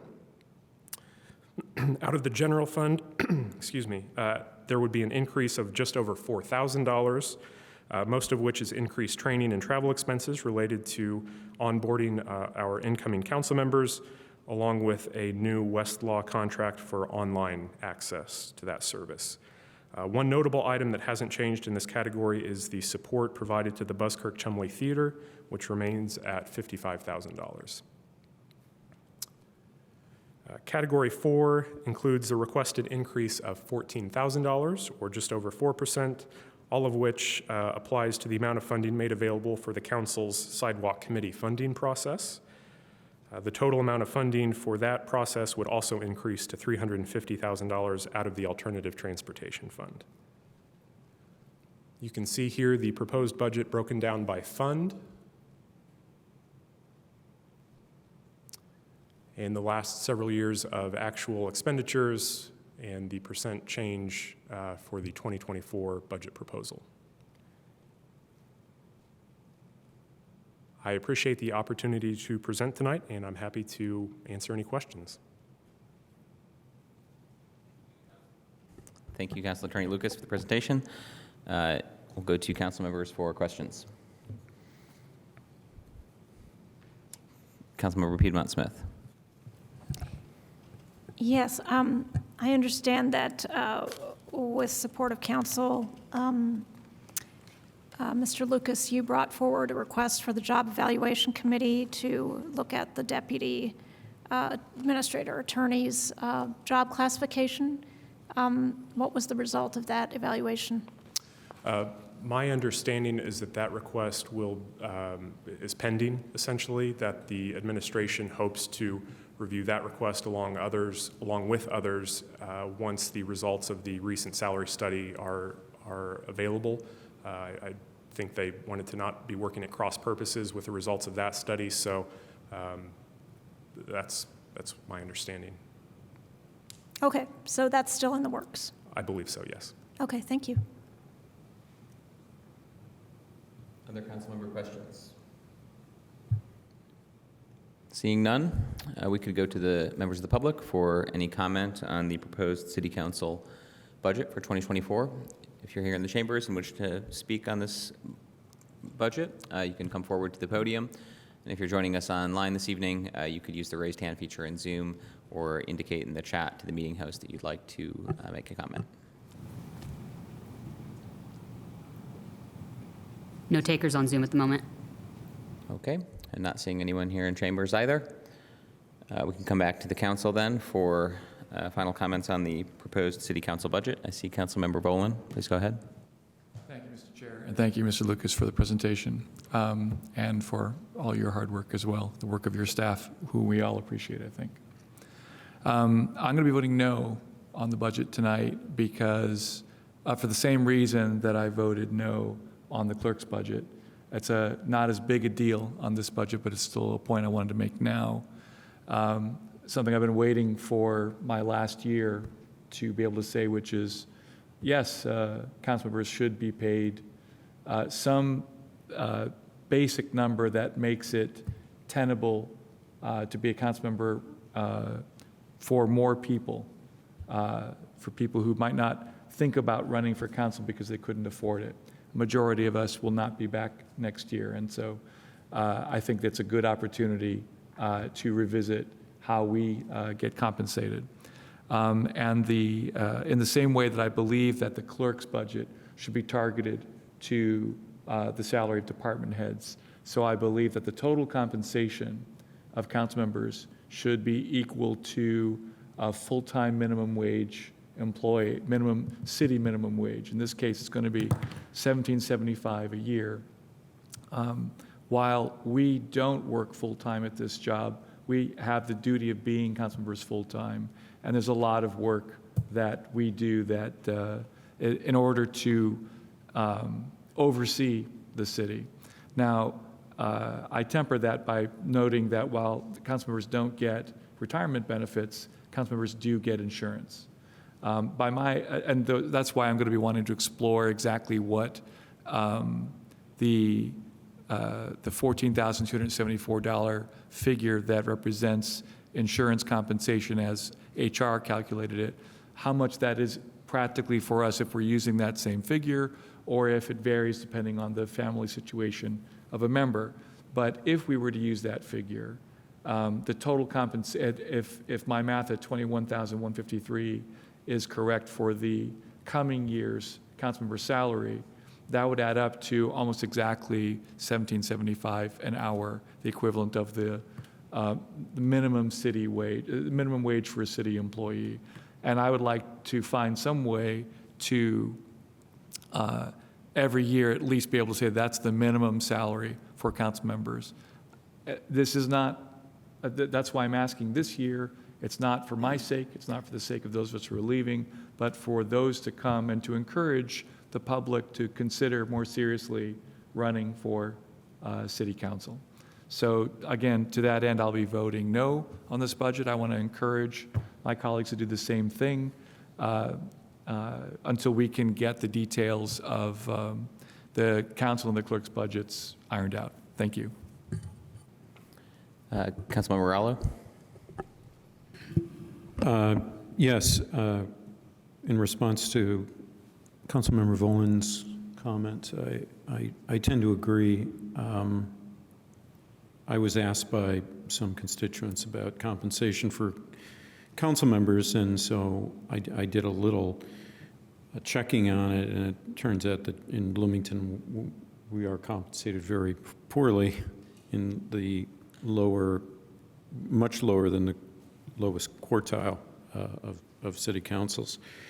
That said, I think that it would be helpful to contextualize it and compare compensation of council members to other second-class cities. And so, Mr. Lucas, if you could facilitate that, that would be helpful for consideration of the administration as well. Thanks. Additional comments from council members? I will add a few. Interesting topic of conversation brought up by my colleagues just now. I'll echo that it's been a theme over some years of, and I generally find the idea appealing of something like a minimum livable wage per city's, the city's salaries to encourage more folks, to enable more folks to be able to serve. It's definitely something that I think privilege affords additional opportunity to do, and we want to be inclusive and expansive in the possibility of folks who can serve in this role. So that's worth looking more deeply at. I like also Councilmember Rallo's idea of some benchmarking and looking at peer cities around the state. I'm not sure we've done that seriously, so I would like to do that. The other couple of things I wanted to bring up, one is to thank and recognize the mayor for addressing an increase in Council Attorney Lucas's proposed salary per requested, or as requested by the council. I think there was a feeling that Mr. Lucas's salary should reflect that of a department head's, and there was a specific ask that we move in that direction over the course of 2 years in steps. And I think this the request for this year was what the budget reflects currently. So wanted to recognize that and thank you for that. Say thank you for that. But recognizing the conversation we had earlier about Clerk Bolden and the salary of the clerk, my feeling is we're rectifying sort of past inequities in both of those positions that should have been compensated as department heads, and that the steps that we take on both of them, it might be prudent to do in a similar fashion. So whether that's a two-step process for both or adjusting both to department head median salary, for instance, as one example, this next year, I think personally I would be most comfortable with those moving in tandem or in a similar fashion. And for that reason, I'll be voting no on this budget tonight. And then the one additional reason for that is looking at the Jack Hopkins and sidewalk alternative transportation fund. I appreciate the mild increase in both of those, but certainly during budget advance, we heard numerous council members advocate for considerably more in each of those categories, given kind of the historic very, very slow increase in the pace with the sidewalk fund in particular, the alternative transportation fund, compared to the rising costs of construction, and then also compared to the need within the social services realm. So looking at the one-time allocations in particular, some could potentially be routed to within those funds in the council's purview. So that's something I'd like to explore more deeply as well. Thank you. And with that, we can entertain a motion unless there are any final comments from others. Seeing none? Recommend inclusion of this departmental budget as presented within the relevant salary ordinance and appropriation ordinance for consideration. Second. Deputy Clerk, please call the roll. Councilmember Flaherty? No. Rallo? No. Sandberg? Yes. Smith? Yes. Bolin? No. Scambolery? Abstain. Rosenbarger? No. Sims? Yes. And Piedmont Smith? Abstain. Thank you. Thank you. I believe that vote was 3 yes, 4 no, 2 abstain. Thank you, Mr. Lucas. And with that, we can move on to the presentation from the Controller's Office. I believe we have Jeff McMillan and Cheryl Gilliland joining us to present this evening. Could you clarify the pronunciation of your last name as well? I hope I got that right. Thank you. You did very well. Cheryl Gilliland. Yep. And we have 10 minutes allocated for the presentation. Thanks. Good evening, council members. Again, my name is Cheryl Gilliland, Director of Internal Auditing. My colleague Jeff McMillan could not be here in person this evening, but he is online. Therefore, I'll be presenting the 2024 controller's budget, and Jeff will be available to answer any specific questions as well. So we exist because the Indiana State Legislature established the position of controller and laid out its related duties. For the City of Bloomington, the controller and staff provide the city's 22 departments with additional fiscal oversight. In addition, staff interacts consistently with the Dimension Mill, Bloomington Urban Economic Association, Buskirk Chumley Theater, Redevelopment Commission, the Bloomington Housing Authority, and the Bloomington Transit. The controller serves as the city's chief financial officer. A total of 12 staff members and 2 interns make up the office of the controller. We're responsible for accounts receivable, payable, payroll, grants, the annual budget, internal audit, and internal controls, reporting at the federal, state, and local levels, police and fire pensions. Plus, we provide oversight of major initiatives, which include Switchyard, Hopewell.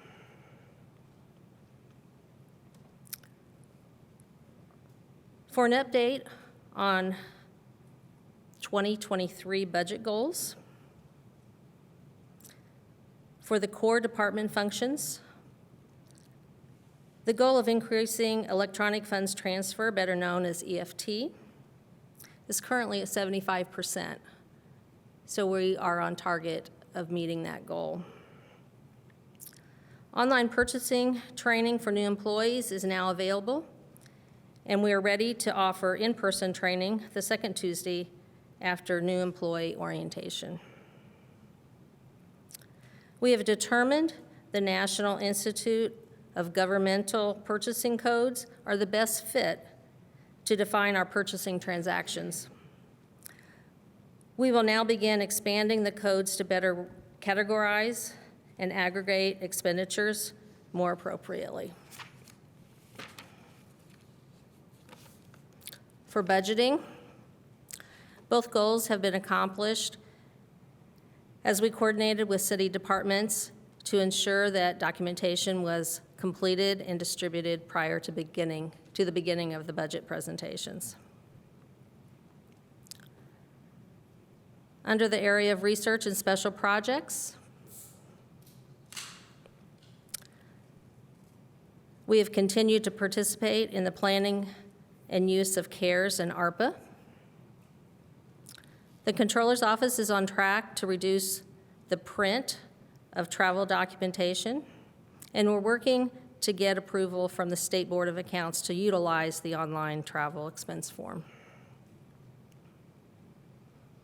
In the area of internal audit, reaching the goal of obtaining an opinion of the 2022 financial statements from the State Board of Accounts has been a bit delayed, but they are making stride in completing that review. As of today, 15 of the 18 cash funds have been audited. The remaining 3 cash funds will be audited by the end of September. And as usual, all cash accounts have been in good standing. Moving on to our 2024 budget goals. For the area of core functions, we plan to maintain participation in the EFT payment process at 77% for 2024. The Controller's Office will upload the required reports to the SBOA website within 45 days of month end. The implementation of a vendor risk management, also known as VRM program, will be implemented. For budgeting, our goal is will continue the same as it was in 2023, which relates to coordinating with city departments to ensure that documentation is completed and distributed prior to the 2024 budget presentations.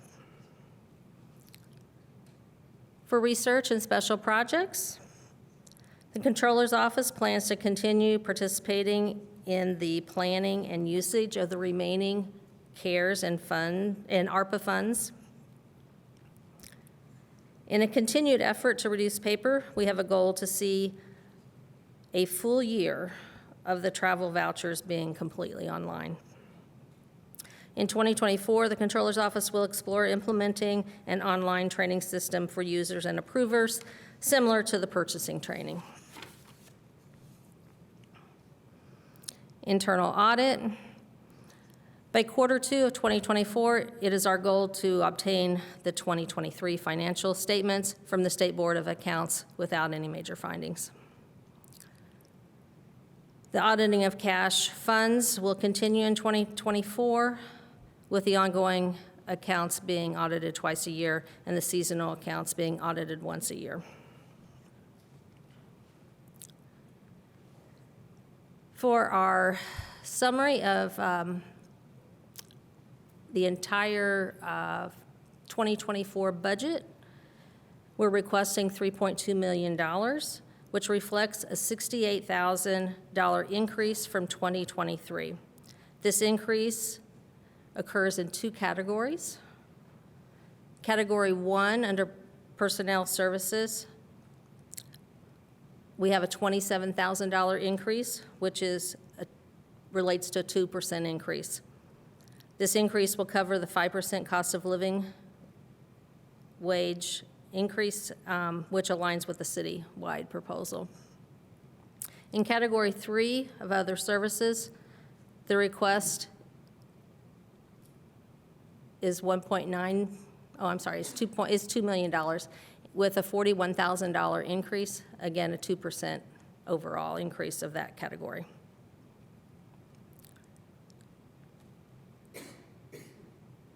In summary, the Controller's Department budget is spread across 4 funds: the General Fund, CARES, EdLit, Non-Reverting Improvement Fund, for a total of $3.2 million for 2024. So in conclusion, we'd like to thank you for considering our 2024 budget, and we are here to answer any questions you may have. Thank you for your presentation. We'll go to council member questions. Councilmember Piedmont-Smith. Yes, thank you very much, Ms. Gilliland. I had a couple questions. First of all, looking at your total budget across various funds, I see that 100% of your personnel budget is coming from ED Lit funds. Yes. Why is that? I don't remember when we passed the ED Lit that we were going to fund all of Controller's staff with that money.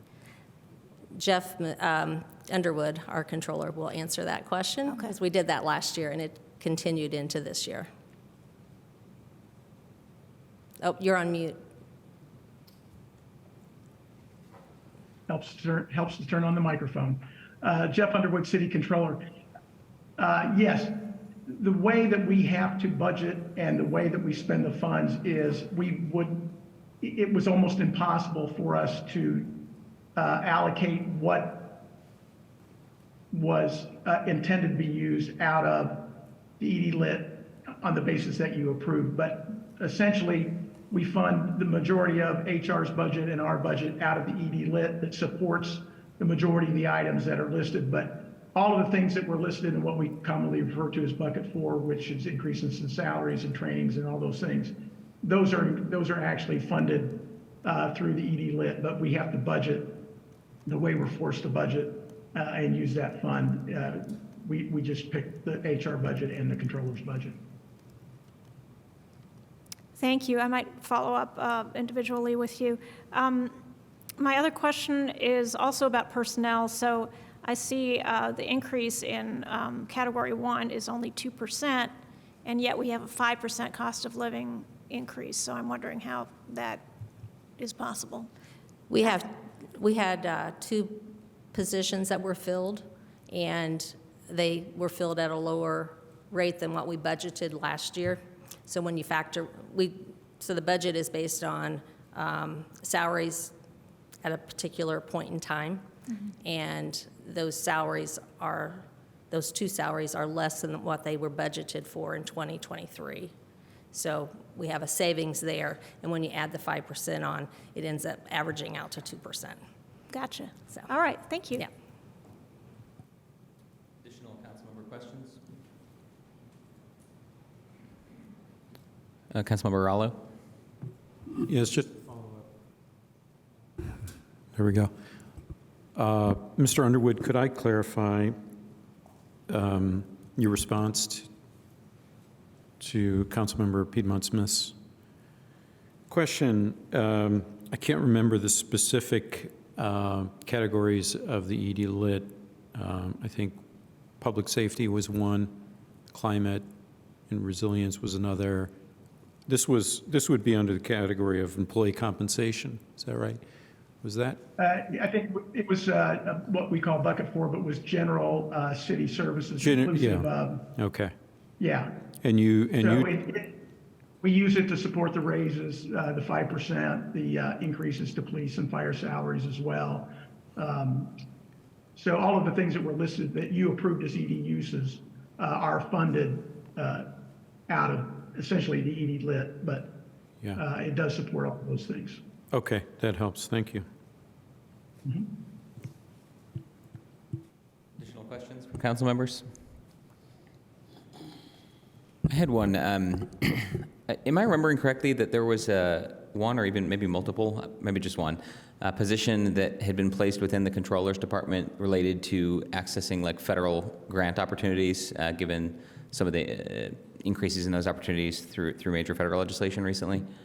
Yes, the grants resourcing manager was a new position, and I'm happy to report that we were very successful in hiring someone late July, and he jumped right in and is working with all of our departments in identifying grants, and is also working on a very large one with DEFTA kid for, what's the name of it? The grant? Sorry, I'll have to look it up. Yeah, we can get back with you, but there is one large one that's being submitted that he's working on that involves an ITS as well. And it's going, I think it's being submitted in September. Okay, So. great. That sounds good. I remember speaking with the mayor in maybe June, and the position was not yet filled, so glad to hear it has been. Yeah. And I know I would be interested over time in just hearing how that goes. It's a new, attempt to leverage some of the opportunities that are out there. So some level of data collection or reporting might be nice at some point. So thank you. Great. Any additional questions from council members? Seeing none, we can go to members of the public for any comment on the proposed budget of the Office of the Controller. You would have 2 minutes to comment. If you're here in chambers and would like to comment, please come forward to the podium. And if you are joining us online this evening, you can use the raised hand function or indicate in the chat to the meeting host that you'd like to speak. There are no takers on Zoom at the moment. Okay, thank you. And seeing none here in chambers, we'll come back to council members for final comments on the proposed budget of the Office of the Controller. Do we have any comments? Seeing none, we can entertain a motion. I move that the council recommends inclusion of this departmental budget as presented within the relevant salary ordinance and appropriation ordinance for consideration. Second. We have a motion and a second. Could the deputy clerk please call the roll? Councilmember Rallo? Yes. Sandberg? Yes. Smith? Yes. Bolin? Yes. Scambolery? Yes. Rosenbarger? Yes. Sims? Yes. Piedmont Smith? Yes. And Flaherty. Yes. Thank you. And that motion passes 9-0. Thank you. And thank you very much for your presentation. And with that, we can go to our final presentation of this first evening of the budget hearings, and that is from the Office of the Mayor. I believe we have Deputy Mayor Larry Allen to present, and we have 15 minutes allocated for this presentation.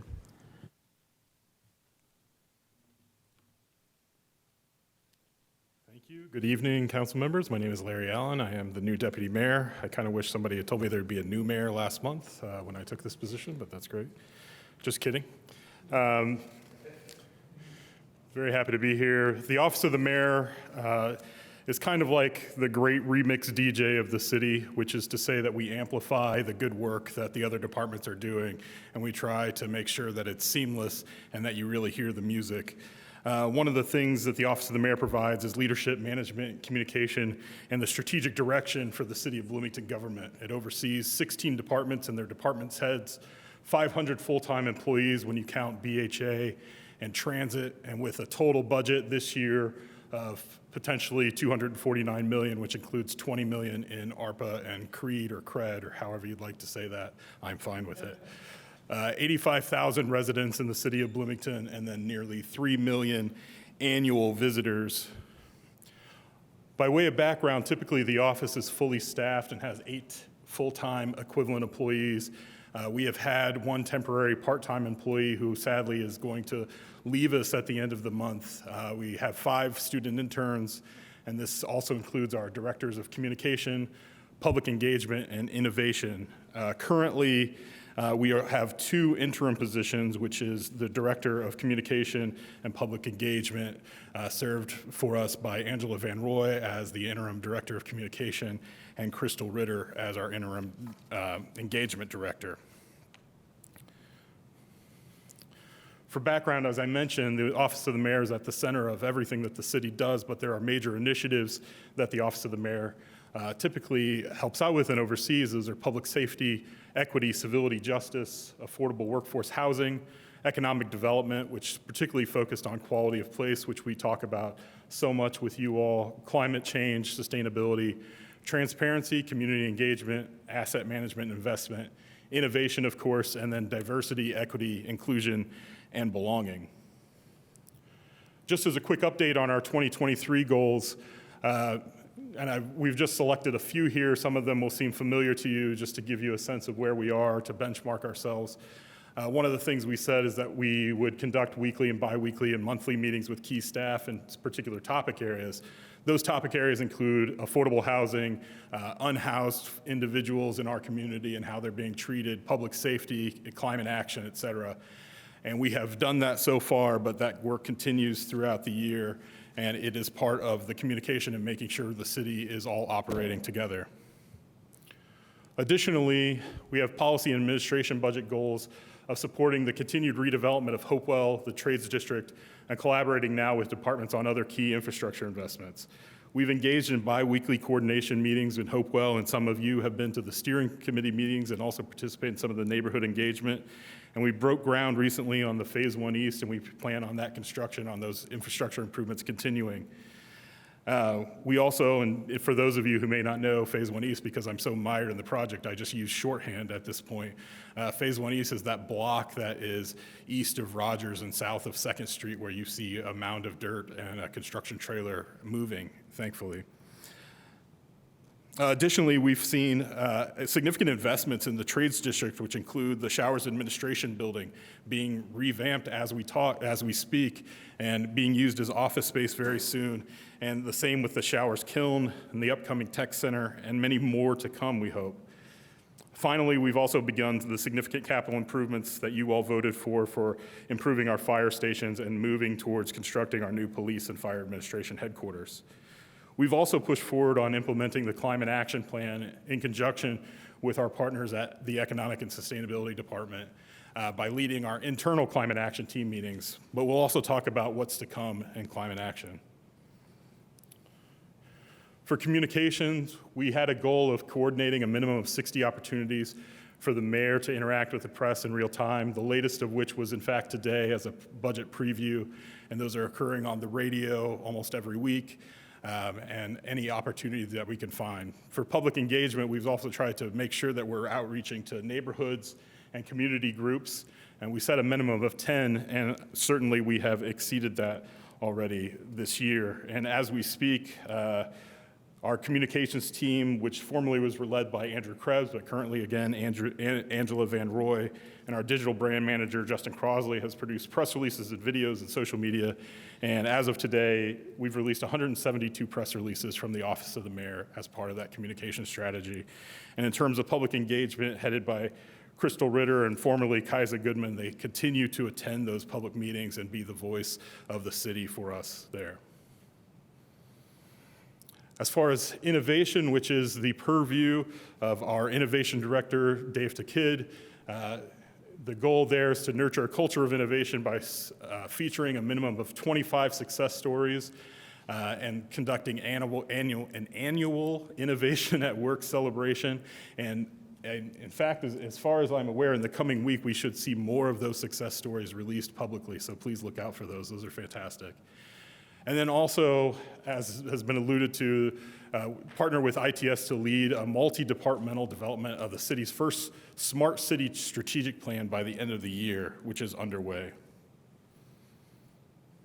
Now, we should answer a fundamental question at this point. With 4 months to go in an administration, why are you making 2024 goals for the office of the mayor? And just to be very clear, it sets a standard, a benchmark for where we have been up until this point, what we have accomplished, and what the professionals in our office have been doing. But it also serves as a guidepost for our colleagues to come. And so for that reason, we are leaving these kind of goals in place, not only to push the current staff, but also as a way for the new folks that come into these positions to find their way. Some of those goals include continuing the coordination of scheduling legislation that goes before City Council and meeting with you all at least 40 times a year. Meet at least monthly with our partners in county government to discuss the relevant mutual topics, of which there are more every day. Continue developments in Hopewell, Trades District, and of course the capital improvements that I recently mentioned. Additionally, continue to oversee and work the city's climate action plan in conjunction with economic and sustainable development and lead that internal climate action team. Also, recently launched and announced is to further the collaboration for the Project 46, which is a partnership between Bloomington, Columbus, and Nashville for the future of climate change, and hopefully hold at least 2 public events next year for that elite steering committee. And this is something that Indianapolis has done for sports, but we're attempting to do it for climate change, which is very important coordination. Additionally, continue to pursue the potential convention center expansion, of which we have the start of a CIB, and which we hope to continue forward. And then, of course, expand on the DEI initiatives with at least 3 public events related to this program in Q4 and continue the trainings that we heard from Emily earlier. For our communications team, continually improving the city communications, including our website, our strategic messaging, our branding, and then meeting with an interdepartmental communications team to provide training and guidance for, but also from, those frontline communicators in our departments that are communicating with the public every day. And then also conduct a training for relevant city staff and making sure to utilize and understanding social media policy, our branding, and what our strategic communication plan is. And that'll be important to carry forward next year as we have new staff understanding what we do.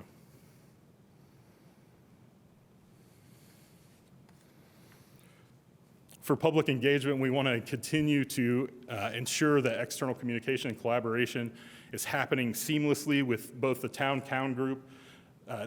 gown group that meets quarterly, and in addition to interactions with IU Health, their public relations team, the Indiana University media teams, the IU Dean of Students, Downtown Bloomington Inc., the Chamber of Commerce, the Kirkwood groups, et cetera.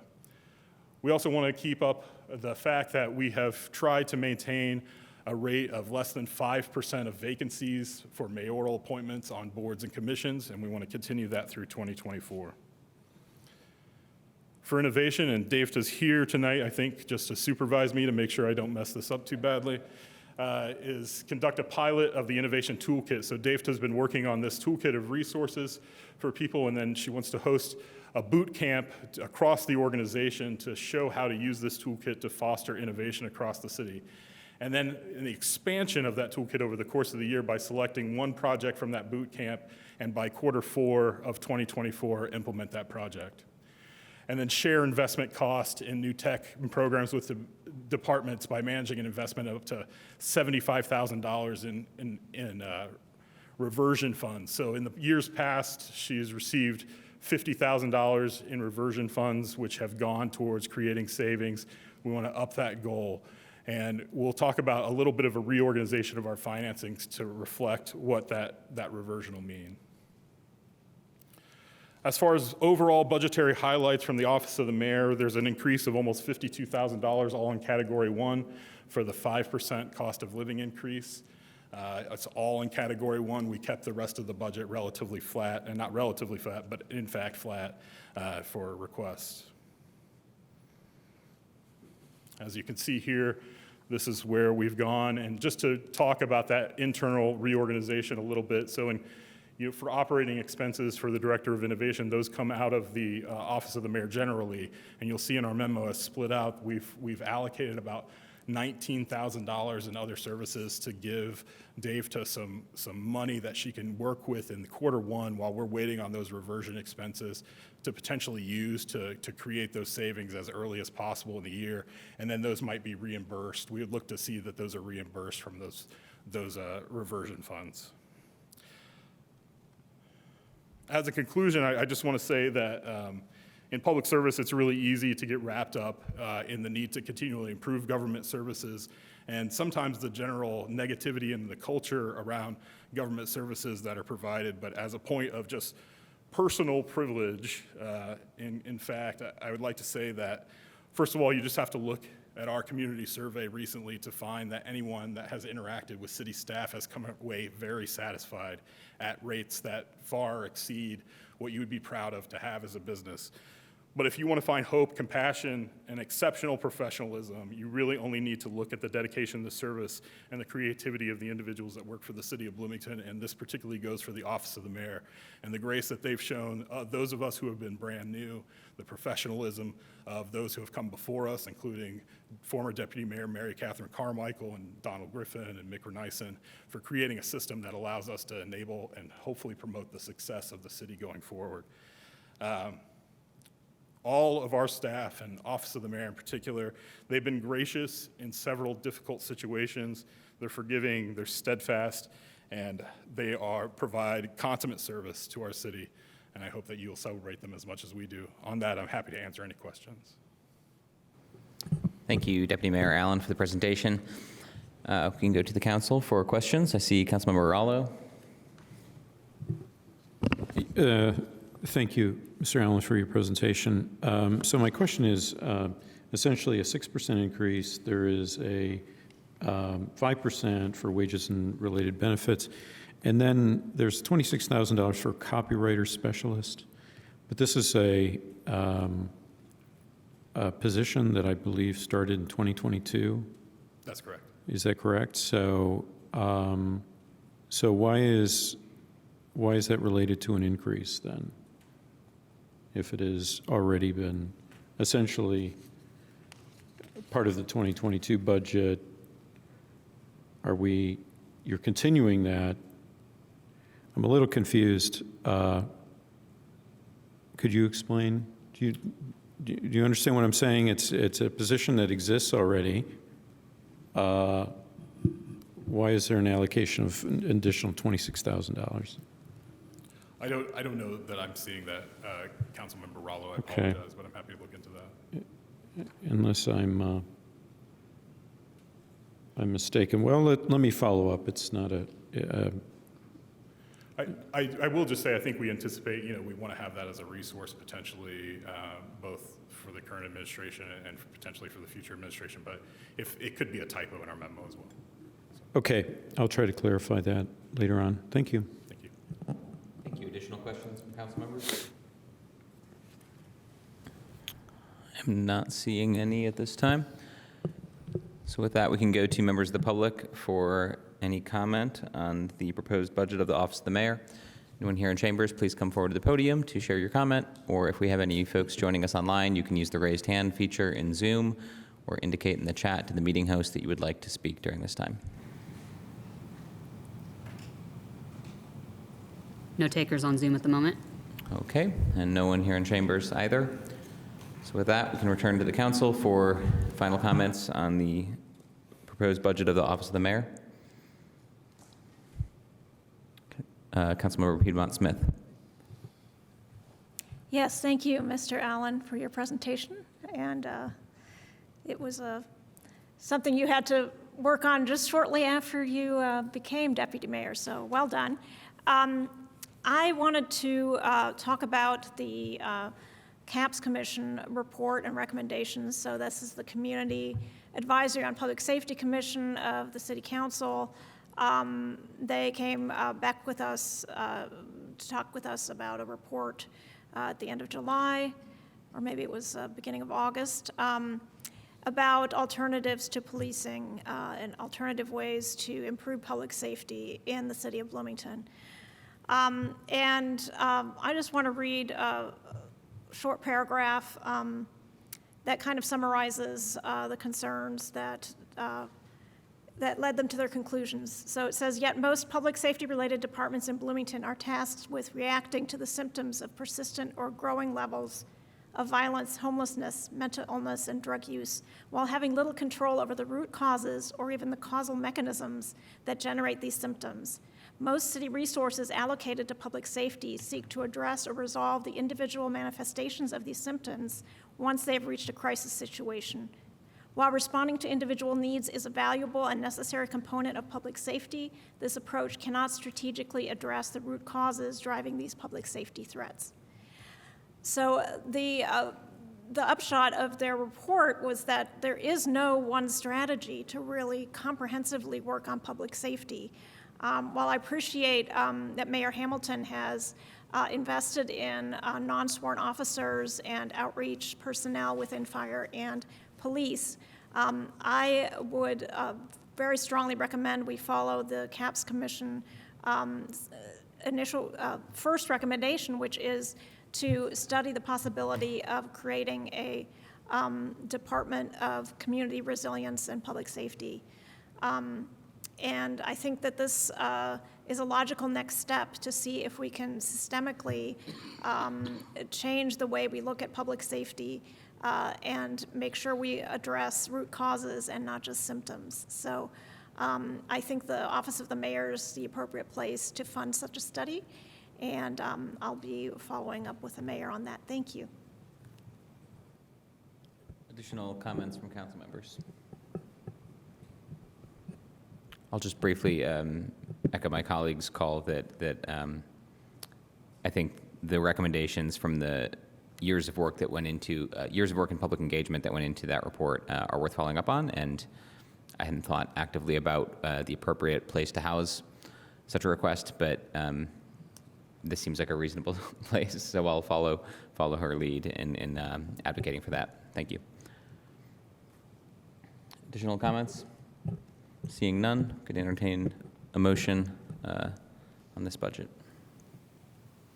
I move that the council recommends inclusion of this departmental budget as presented within the relevant salary ordinance and appropriation ordinance for consideration. Second. We have a motion and a second. Could the deputy clerk please call the roll? Councilmember Sandberg, Abstain. Smith, Yes. Bolin, Yes. Scambolery, Yes. Rosenbarger, Yes. Sims, Yes. Piedmont Smith, Abstain. Flaherty, No. and Rallo. Yes. Thank you. Thank you. That passes 6-1-2. And that was our final departmental presentation for the evening. So that wraps up our meeting tonight. We will be back here tomorrow, Tuesday, August 29th at 5:30 p.m. to hear presentations from Bloomington Transit, City of Bloomington Utilities, Fire Department, and Police Department. Thanks for joining us tonight. Thank you so much to everybody from the administration for your hard work and presentations. Without objection, we are adjourned.